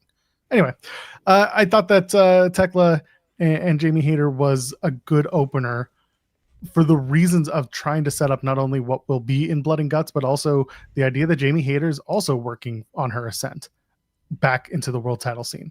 There was a good pace to it. It probably could have cut off a couple of minutes for an opener, but the story that it was telling was pretty simple, that these two women do not like each other, that Hayter wanted revenge on Tekla for what happened that took out Hayter when she was injured. So it worked. They wanted a hot open. That was the other thing too, right? You start your pay-per-view, you had the tag team match. That's a hot open. That's unexpected, but you had a bit of I wouldn't call Stokely interfering a flat finish, but you didn't have a good finish that got the crowd excited for the end of the match. You know what I mean? It wasn't a feel good finish. Whereas you did here with Jamie Hayter winning. So it made sense and it looked good. So the crowd was into that. So for that's actually kind of maybe where I had a problem, because they were happy with Jamie winning. Sure, but I didn't think this was like a hot open. Like I think it got people into it pretty quickly, because these two just kept beating the shit out of each other. And maybe it was just because the crowd was excited to watch the first quote unquote official match on pay-per-view. Maybe that's what it was. Maybe that's all it was, because the crowd was good for 90% of the show. I'd actually argue that the match that came after the Storm and Stat match, we'll get into in a minute, that's probably the least they were invested. So yeah, I don't know. Maybe it was just, again, going back to doing a hot open, but then maybe not delivering at the finish. I thought the crowd for Hayter and Thekla, like I think they were there to start, but as it kind of went on, it seemed like they were not there as much. And then the finish happened and they got back up because they like Hayter and it was a good finish. But it did feel like the crowd was just like, all right, what? And maybe I'm misreading the crowd. Maybe it wasn't Mike. If anybody was there and you guys are saying they were into the whole thing, then let us know. But to me, like the crowd didn't seem as into the match as it kind of continued to go on. Not to say they disliked it or anything, but it did seem like as this match went on, I was like, all right, when are we kind of getting to the finish here? Yeah, it was a good match. I didn't think it was great. I thought it was better than fine. It was definitely hard hitting, and I appreciated that. It should be. It's two people who have basically been feuding since Thekla debuted and took out Hayter, so it should be a hard hitting, big time feud match. And of course, Hayter hits hard. But it did feel like it went a little bit too long. I wish this was just more of a sprint. I wish they would have just really beat the shit out of each other for like 8 minutes and then done the finish. It felt a little long. That's fair. Again, that's why it's a long night of wrestling, and that's kind of the other The other problem that you run into is trying to remember everything if you're not keeping, My memory sucks. ridiculous amounts of notes. And sometimes I do, sometimes I don't. Van Twinblade sends a super chat, which you are also welcome to do. It says, not you, Jeremy, but other people in the chat. It says, F the Athletic Commission. Literally every wrestler that works in Missouri hate the Athletic Commission. I get it. We talked about it at the top of the show. The reason the I Quit match was not as strong as it could have been was because they were at the mercy of an athletic commission. And the show itself, if you were expecting to have blood and hardcore, you weren't necessarily going to get that. So it is what it is. We talked about the fact that, if you knew that you were going to be going to a state and working a pay-per-view that has a tougher athletic commission than other places, then maybe you have to plan around that with your card. But they did what they did. And again, we praised the I Quit match for many, many different reasons. So it just depends what you were expecting and what your expectations were. Now, speaking of expectations, Mercedes Moné comes out. First of all, the frat house being her ring boys, that should have been tip off number one, that like, you get what you get, I suppose. Okay. That's what you got. So the frat house are the guys coming out and holding all of her titles. Sure. Okay. I got an exclusive on this. Did you? Oh, yeah. I guess Jack was ready to talk about that one because he was retweeting everyone's stuff. And then Mercedes comes out and gets in Chris Statlander's face after she wins and gets on the mic and basically says, who's the champion who's going to come out and go after me and bring your title with you? I'll beat your ass. And out comes the Ring of Honor interim television champion, Mina Shirakawa. I think it's safe to say a lot of people had higher expectations than Mina. I heard Phil on Grapsody talk about how he figured it was either going to be Suri or Mina because of just the ease of having Mina in on the card, and she's popular and it is what it is. I think Mina was the wrong choice for a lot of different reasons, and it just wasn't what it could have been. And it really brought the crowd down to a certain degree. I see some people saying they were there live and that's when the crowd died, and you can hear it. And also something happened with the audio at that point that got weird. It felt like every time commentary said anything, like this wave of just white noise would filter in, and I don't know what that was about. It just felt like a lull in the show, which sucks because like the presentation of Mercedes Moné is bigger than that, and it just felt disappointing. So Henry in the chat saying back-to-back disappointing challengers for Moné. The difference here is that when Riho was announced as a challenger, people were down on it, but then the match with Riho at the pay-per-view ended up being a lot better than expected. Granted, the bar was low given that Riho had just come back and had a couple of matches that were not so great, but this was, I would argue this was a lower. Oh, you mean the Laney? Oh. Yeah, I didn't want to cut you off, but I was pretty sure he was talking about Lacey, not Riho. So really, then it's 3 in a row because Riho was another one that people we're not gonna dismiss the GOAT Riho. Sorry. Well, I hear that she's finally at the tipping point, maybe 100 pounds, but that's just her. And this is the reporting from Jim Ross. The point of all this being, people were maybe expecting more than what they got, and Mercedes was kind of left to her own devices here to win another belt. This was one where I don't mind Mercedes winning all these titles. She's going these independent promotions. She's winning these titles. She's giving them some shine, and I got no issue with it. This was where I felt like, all right, you're kind of just getting a belt to get a belt here. If this was your challenger, that's what it feels. I would have preferred, but they pigeonholed themselves into, oh, it's going to be, I challenge any champion. And so it's going to be champion and champion. And so then you're limiting your options of what champions are going to come out. And if you didn't have Siri, the new IWGP Women's Champion, then there weren't a ton of options here. Because you're probably not going to bring in some random independent champion from, I don't know, Italy or whatever. Yeah. Bring someone in from like St. Louis Anarchy or one of those. We're Shaza. Shaza used to be based in St. Louis. Shaza, are you a champion? Why aren't you working here? Like you've really kind of pigeonholed yourself into, oh, we need a champion here.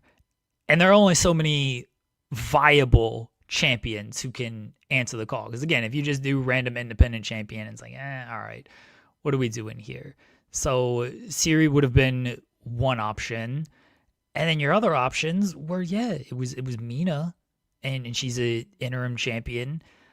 Red Velvet's not cleared. I didn't think it was going to be Athena or anything.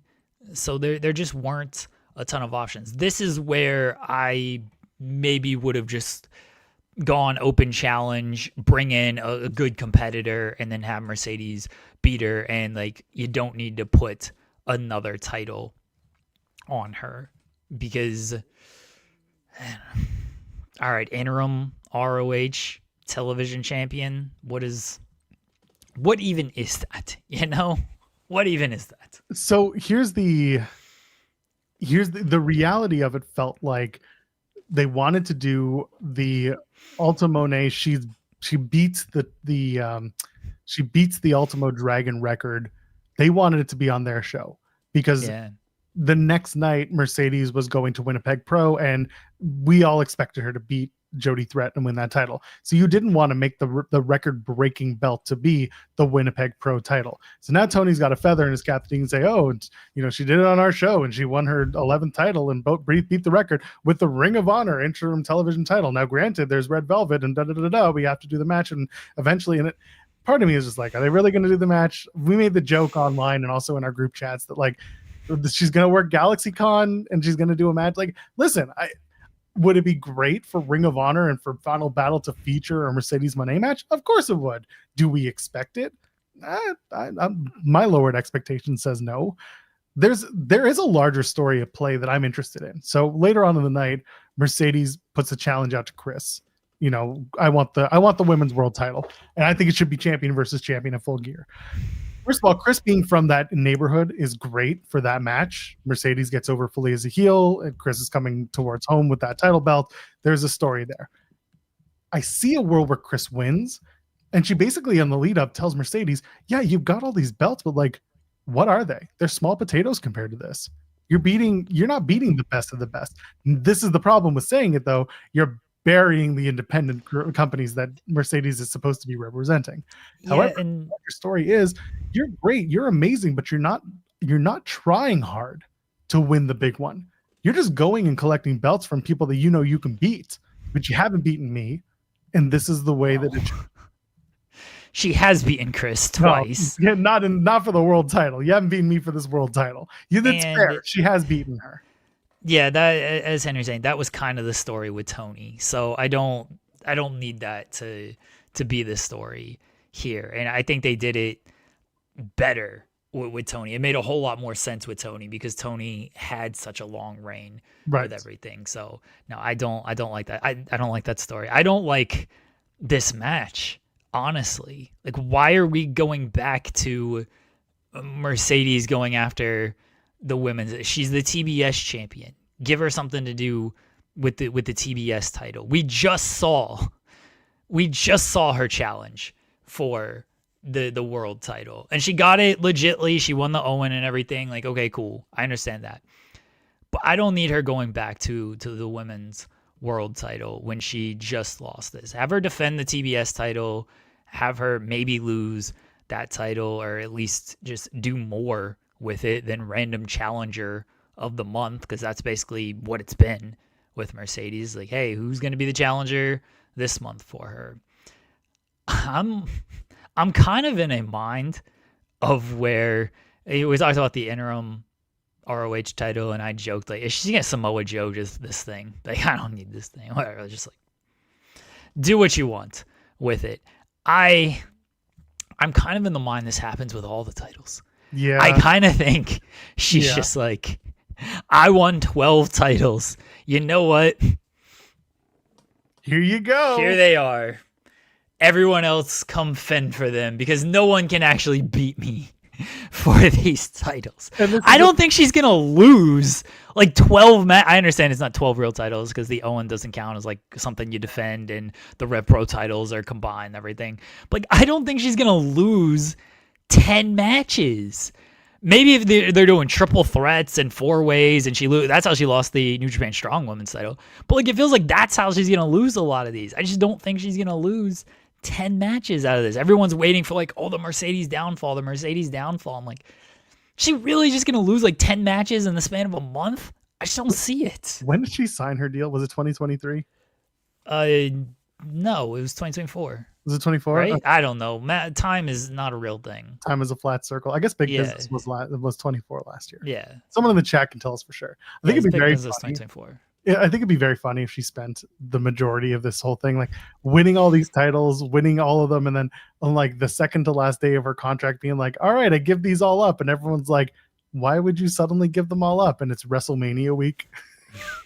And she's back. She's going to Saudi Mania, baby. She took the big payday to go win the title.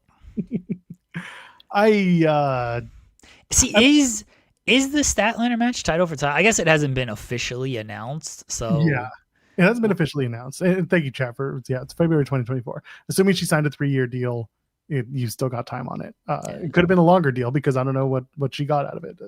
I don't even know if we reported the terms of her deal, but regardless, she's got time. So I'm not saying that she's going anywhere anytime soon. Title for title, I like even less. Like, all right, now we're gonna just do a double champion with one of these women. Like, do we need that? Put them both on the line and get rid of one of them. I don't. Nothing official. Yeah, I don't love.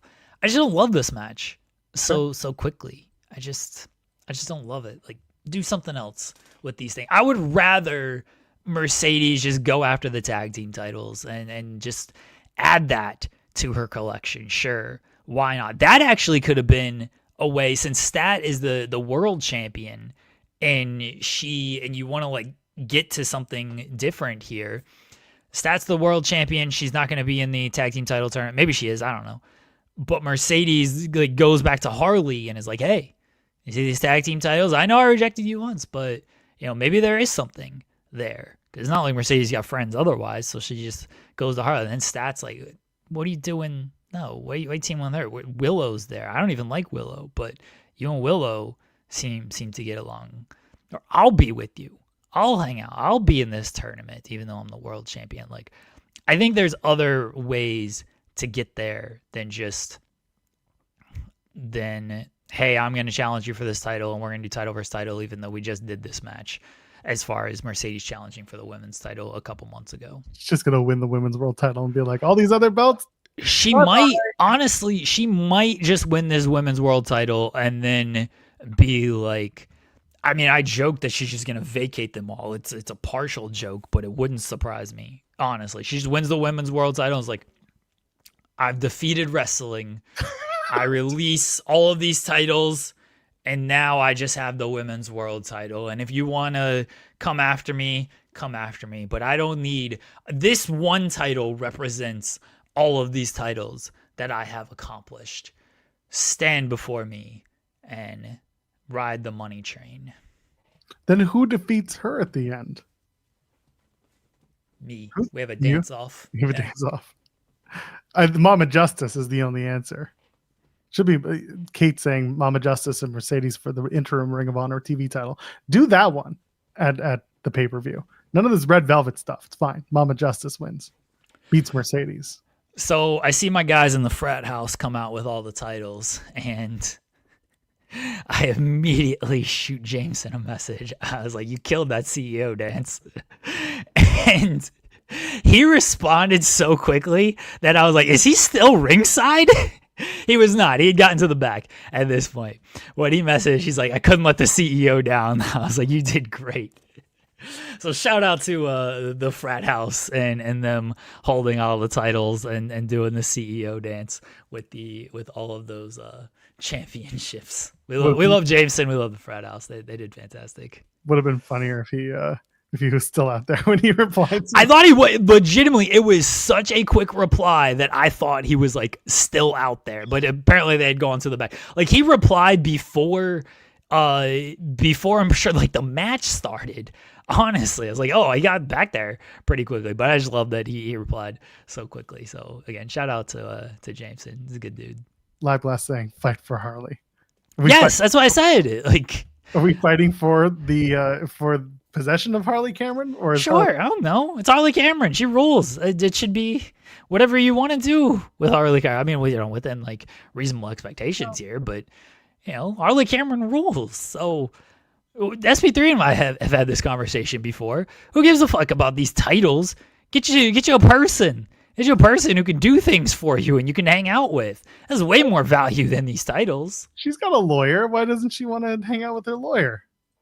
Well, I mean, on TikTok television, stuff. you're not gonna be like they do a lot of TikToks, you know. Do so many damn TikToks. Eh. He's got sunglasses on doing TikToks. This man does more for TikTok than he does for wrestling. It's kind of amazing. Harley Cameron on a pole match. I don't think we can do that. I mean, you do what you do. Puppet on a pole. Puppet on a pole. Eh. That's how Kate and Alex got their puppets. Yeah. Please bring back the puppets. The puppet will be back. They'll go back. They're going back to Australia soon enough. True. Puppet will be back. Don't you worry. The tag title. We'll talk about the tag titles, but also the women's tag titles being announced. The brackets will be released on Wednesday. You think it's going to be like it's going to be Mina and Tony, and then a whole bunch of like empty brackets, and people are going to be like, "What the fuck is this?" Now they'll have a full bracket. Like I assume so. Until they release the bracket, I don't have much comment on. I'm glad they're finally getting around to release the bracket. You'll see who the teams are, how many people they're going to do. I'm sure you and SP3 will do a full bracketology Probably. on Thursday once it's announced. Well, there's going to be one wild card team on each side, so get excited to over predict the wild card. CMLL teams.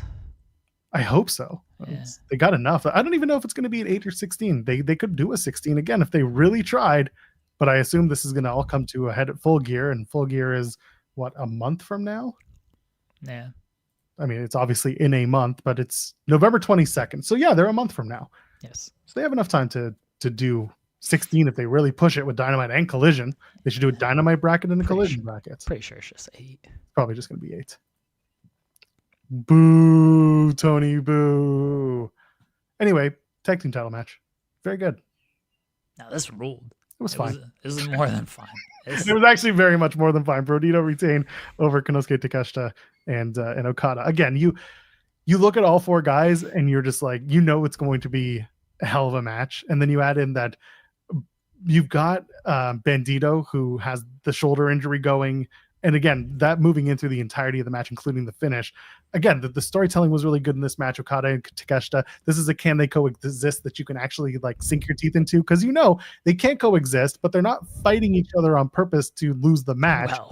Well. But again, like they weren't doing it in like the over the top can they coexist way that we're used to, where like someone doesn't do a tag on purpose, but they're being snarky about it, or someone walks out on the other.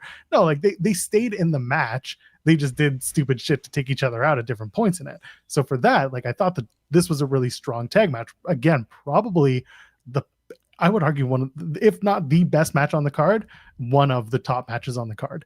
Bandito gets the win. He does a one-armed 21 plex on Okada to pin Okada, which is again unexpected. And you've got Brody King the whole time just shouting, "We don't stop fighting."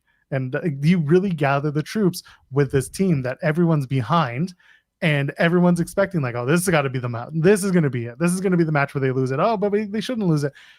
There's such an amazing like give and take with this team in terms of how people are relating to them and what they expect from them, that they keep defying the odds and getting more over. So for that, I think that Brodito continues to be like unexpectedly fun and just the perfect tag team for what they're doing for the revitalization of the tag team division in AEW. And you move forward again with Okada and Takeshita and whatever they're going to do and when they're going to do it. It's great stuff. Brodito is going to go down as the greatest tag team in AEW history. Isn't that crazy? My hot take. That's my hot take. It's wild that it's a reality. They rule. They absolutely rule. They have such good chemistry, and they continue to just get their timing down with each other. They continue to just work together as far as wanting to improve. When they first got paired up, we talked about it, of like, some stuff seems a little off, especially that finish. They couldn't get the timing on that.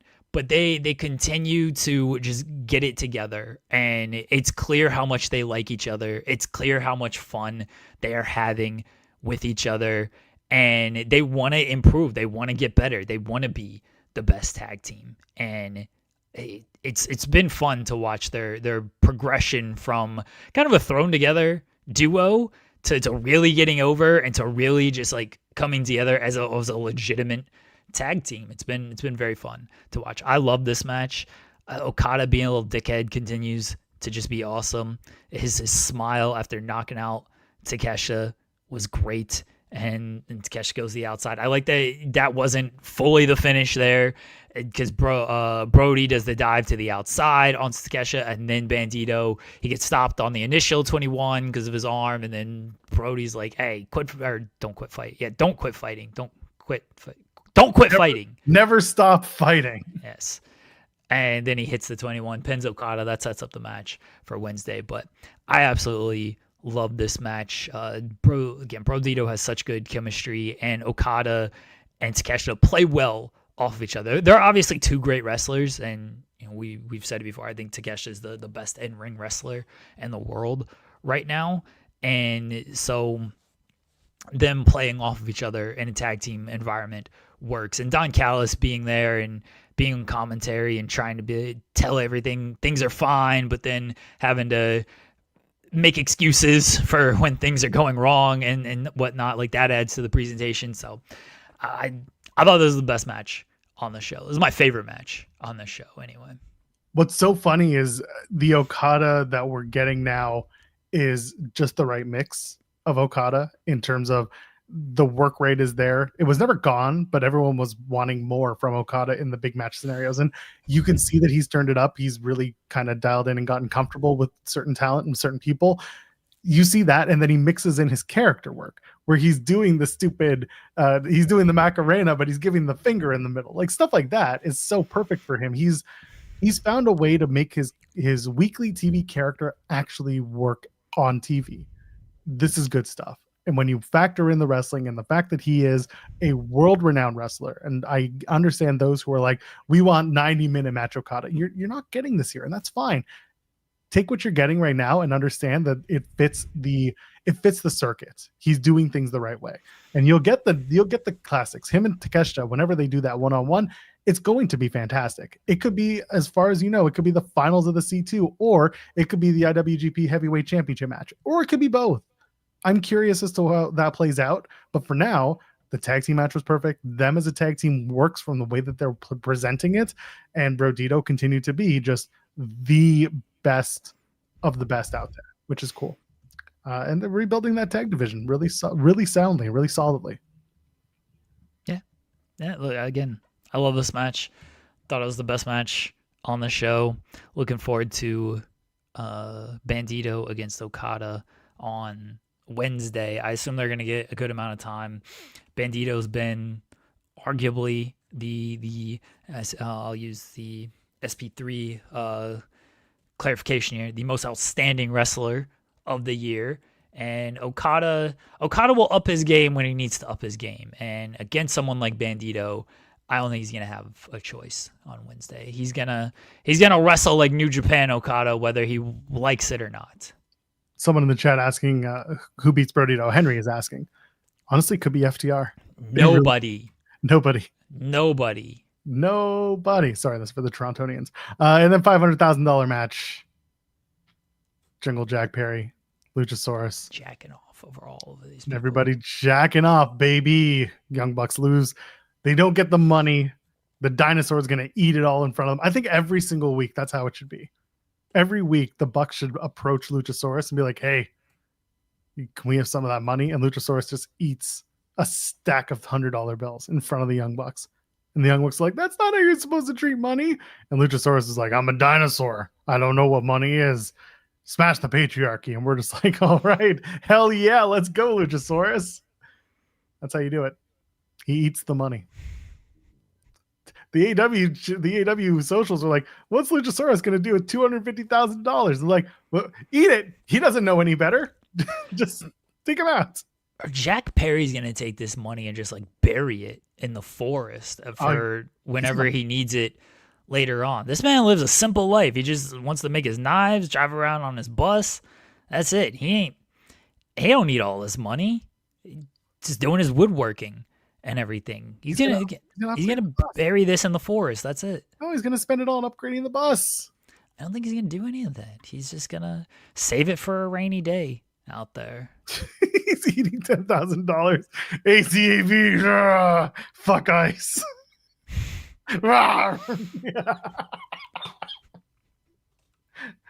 Never thought I'd see woke Luchasaurus, but I'm all about it.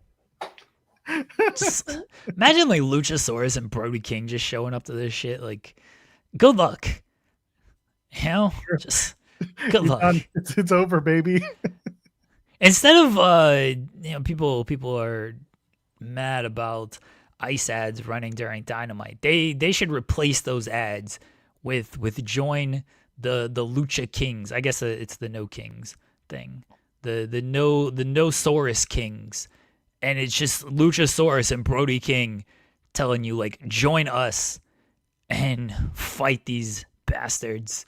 It's like, all right, yeah, let me join them. I'm on their side. They seem much cooler than these ice people. We got a dinosaur and a Beast Mortos. Oh yeah, add Beast Mortos to this group with Brody King and Luchasaurus. Oh, that would rule. I'm all for that. That's all I need. Anyway, and Kenny Omega shows up, and then so do the other members of the opposing sides. I'm trying to remember who else showed up. It was the Don Callis family B team. They always show up. Yeah. Yes. Get them on the show. Anyway, all this to say $500,000 for the Jungle Express. Hold up. I got it now. Okay. So you got Brody King, who is Walter White. You got Luchasaurus, who is Jesse Pinkman. And you got Beast Mortos, who is Saul Goodman. That's the bit right there. That's the group. This is Ring of Hallucinations written all over it. This is what we're going to do in Ring of Hallucinations. It's these people. They're not cooking meth. I mean, maybe. Could. But they're fighting ice. That's what we're doing here. I'm all about it. I can do that. And I think that was the show. Did we forget anything? There were so many damn matches. Probably. Kyle Fletcher beat Mark Briscoe. Well, we talked about that kind of roundabout way. Yeah, that was I really like that match. I probably would have, and people might get mad at me about this, I probably would have cut a little time from it. Again, it was a really, really good match. It was better than fine, but it probably did not need to go that long. That was one where I felt like, all right. But look, the crowd was into it, especially the false finishes and everything, so I can't like hate that portion of it. And Kyle Fletcher is so great as a heel, and Mark Briscoe's so great as a babyface. But it also felt like, maybe we can cut like 3 minutes off of this and still get the same desired result that we were going for here. Yeah, no, like Henry's saying, cut time off of a lot of matches and probably get desired results. Going back, sorry, I'm on the AEW website, the Mercedes Moné thing. The way it's written out is Moné was unhappy that Statlander ruined her big night and record-setting week, so she challenged Statlander to an AEW World Women's Championship match at a Full Gear with an angry, quote, "At Full Gear, your title is mine." So it's not announced or intimated as title for title. It looks like they're trying to play it off as, right now, just the women's world title.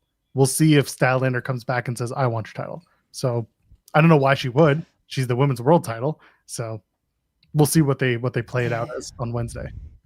Statlander should just tell her. I mean, she won't because she's lost to her twice and she wants that victory. So I was gonna say Statlander should tell her kick rocks. Like, no, kick moon rocks, and then she just delivers a soliloquy under the lights. She's now timeless Chris Statlander. More people should tell these challengers to fuck off. Is what I'm getting at here. Like, I want your title. Like, all right, no. Let's fight never. GFY. Chris Jericho comes back. Where was Chris You know what's really upsetting? You're not getting him. Stop it. What's really upsetting is we brought this up with Sean live on the air that Jericho was in Lexington this weekend. That's where he was. So he wasn't going to be on the show. I don't think he's coming back. I think All In or All Out was was kind of the finish line. Like, if he wasn't returning for that, I just don't see it happening, because now you're down to 2 months. Like, the more time that passes, the less time you have. So unless he's actually returning and staying, I don't see it happening. I wish he would. I wish he would come back and wrap things up with Learning Tree and maybe put somebody over, but nah, now you're asking too much. I just don't see it. Okay, hear me out. It's the end of Full Gear. Okay, Hangman Page is standing tall in the ring. He's won. he defeated Mimosa Joe in a steel cage match or something, and they did a rematch, and he won, and it's over. The cage goes up, now the lights come down, and it's Y2J, and he's just like, I'm gonna beat your ass at World's End, and I'm gonna take that title back to WWE where I'm going next, because screw you, Hangman. And Hangman's like, no, I'm gonna beat you at World's End. Our worst pay-per-view, I'm gonna beat you up, and that's it. And then that's how World's End happens. Jericho wins, takes the AEW World title to WWE, and in exchange, Shinsuke Nakamura gets to go wrestle Tanahashi's last match. Feels like everybody loses here, but I'm all for it. Hold on. You trying to find this? Here. Find the paper. I need some paper here. All right, let's get this. We're bringing back the trash can, folks. This is terrible. This is awful. Hey man, third time's a charm. I'm trying to set expectations here. This is an awful idea. He's gonna take I have paper. The problem is it's like a bunch of cards that the kids made me, and I can't like rip that up. Yeah, that's right. You tear up that shit. Those are special to me. Tell those kids that I'm more important than them. Man, this is like a billing thing that I can just tear off here. Now you're just tearing up bills before you pay them. I see what you're doing. I've already paid them. Calm down. Have you? Yeah, most people just bills that I've paid internet. that I don't need it anymore. Why don't you pay your bills on the internet like regular people? I did. That's what I'm saying. Like they send me the paper bill and I pay it online, and so I don't need the paper anymore. That's why I ripped it. Why don't you sign up for e-billing for these companies? I can't with like tolls. This was a toll bill. Oh, well, that's even worse. They gotta just mail that to you. Seems bad. Anyway, while you're doing that, we were right about the whole WWE AI stuff.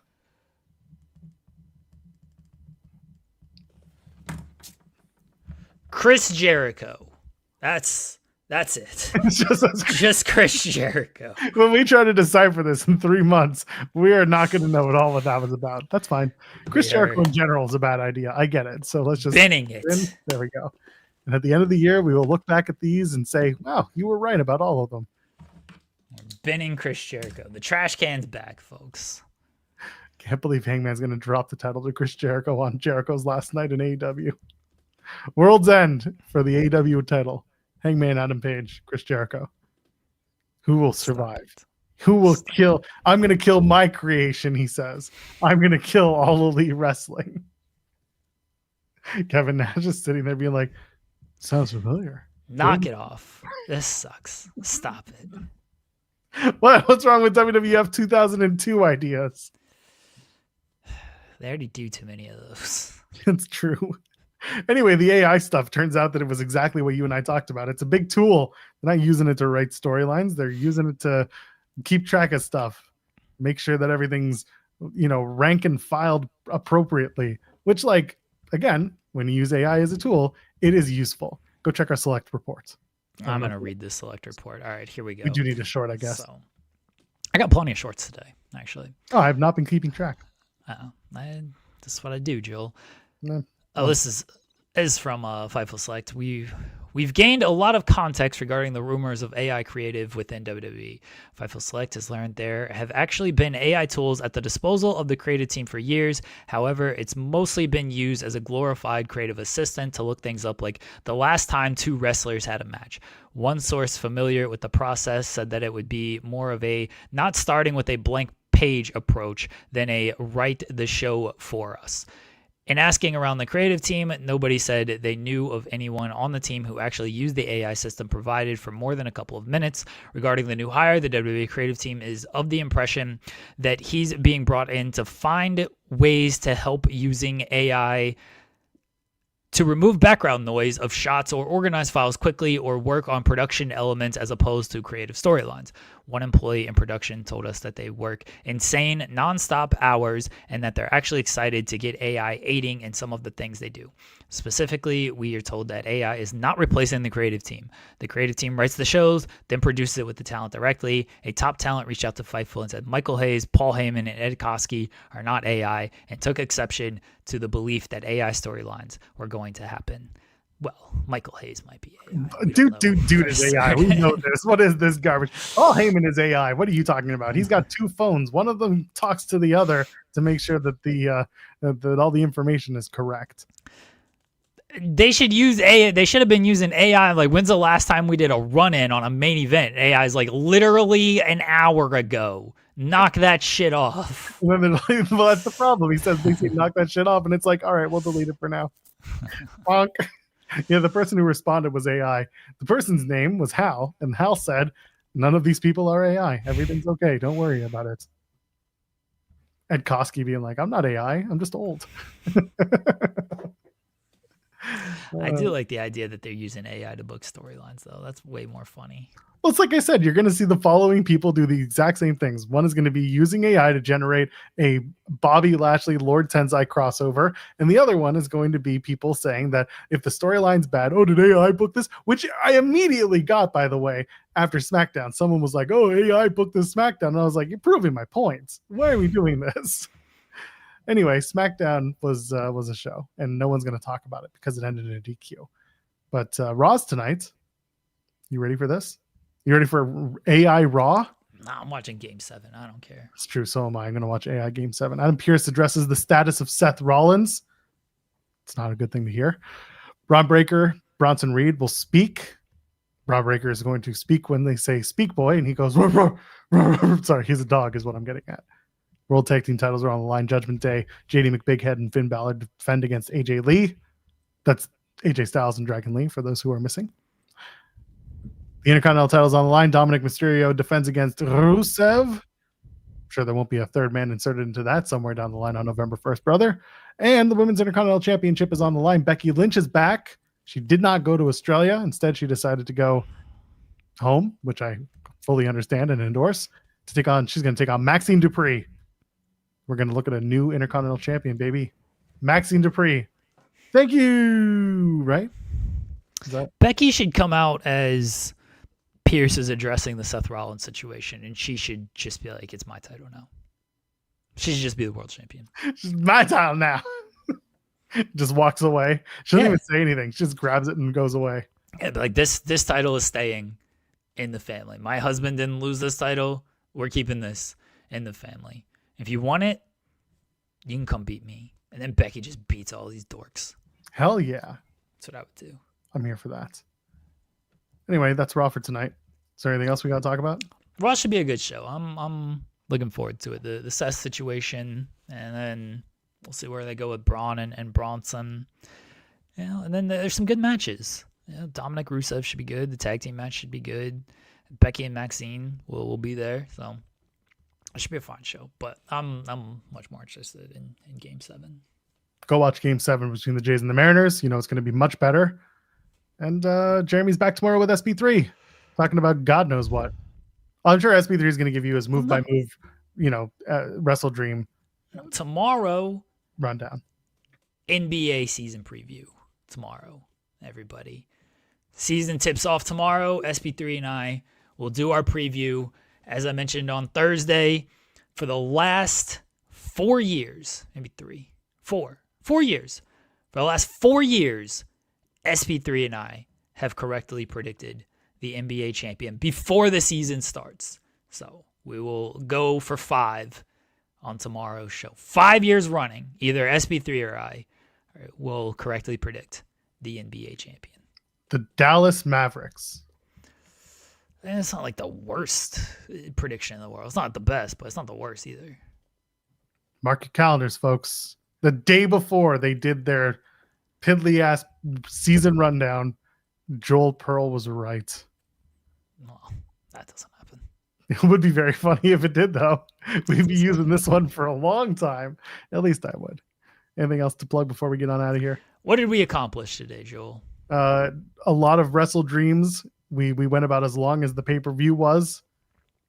Nope, that's not true. 2 hours and 14 minutes, and that show was 7. We talked about AI in WWE and reaffirmed that we were right. We didn't talk about SmackDown, and you took skewers and tried to stick them in places you shouldn't stick them. Also, athletic commissions are awful, and you probably shouldn't adhere to them. we accomplished today, everybody.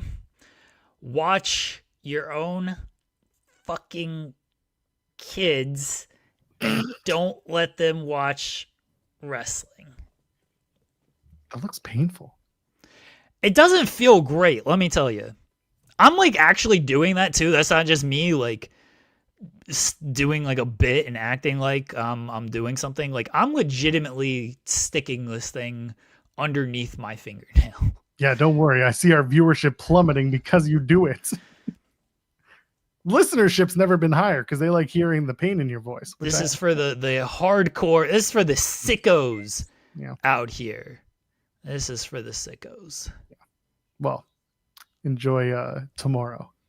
Tomorrow's another day. If the Jays win, I'll be happy. If the Jays lose, honestly, I won't really care, but I'll be happy anyway.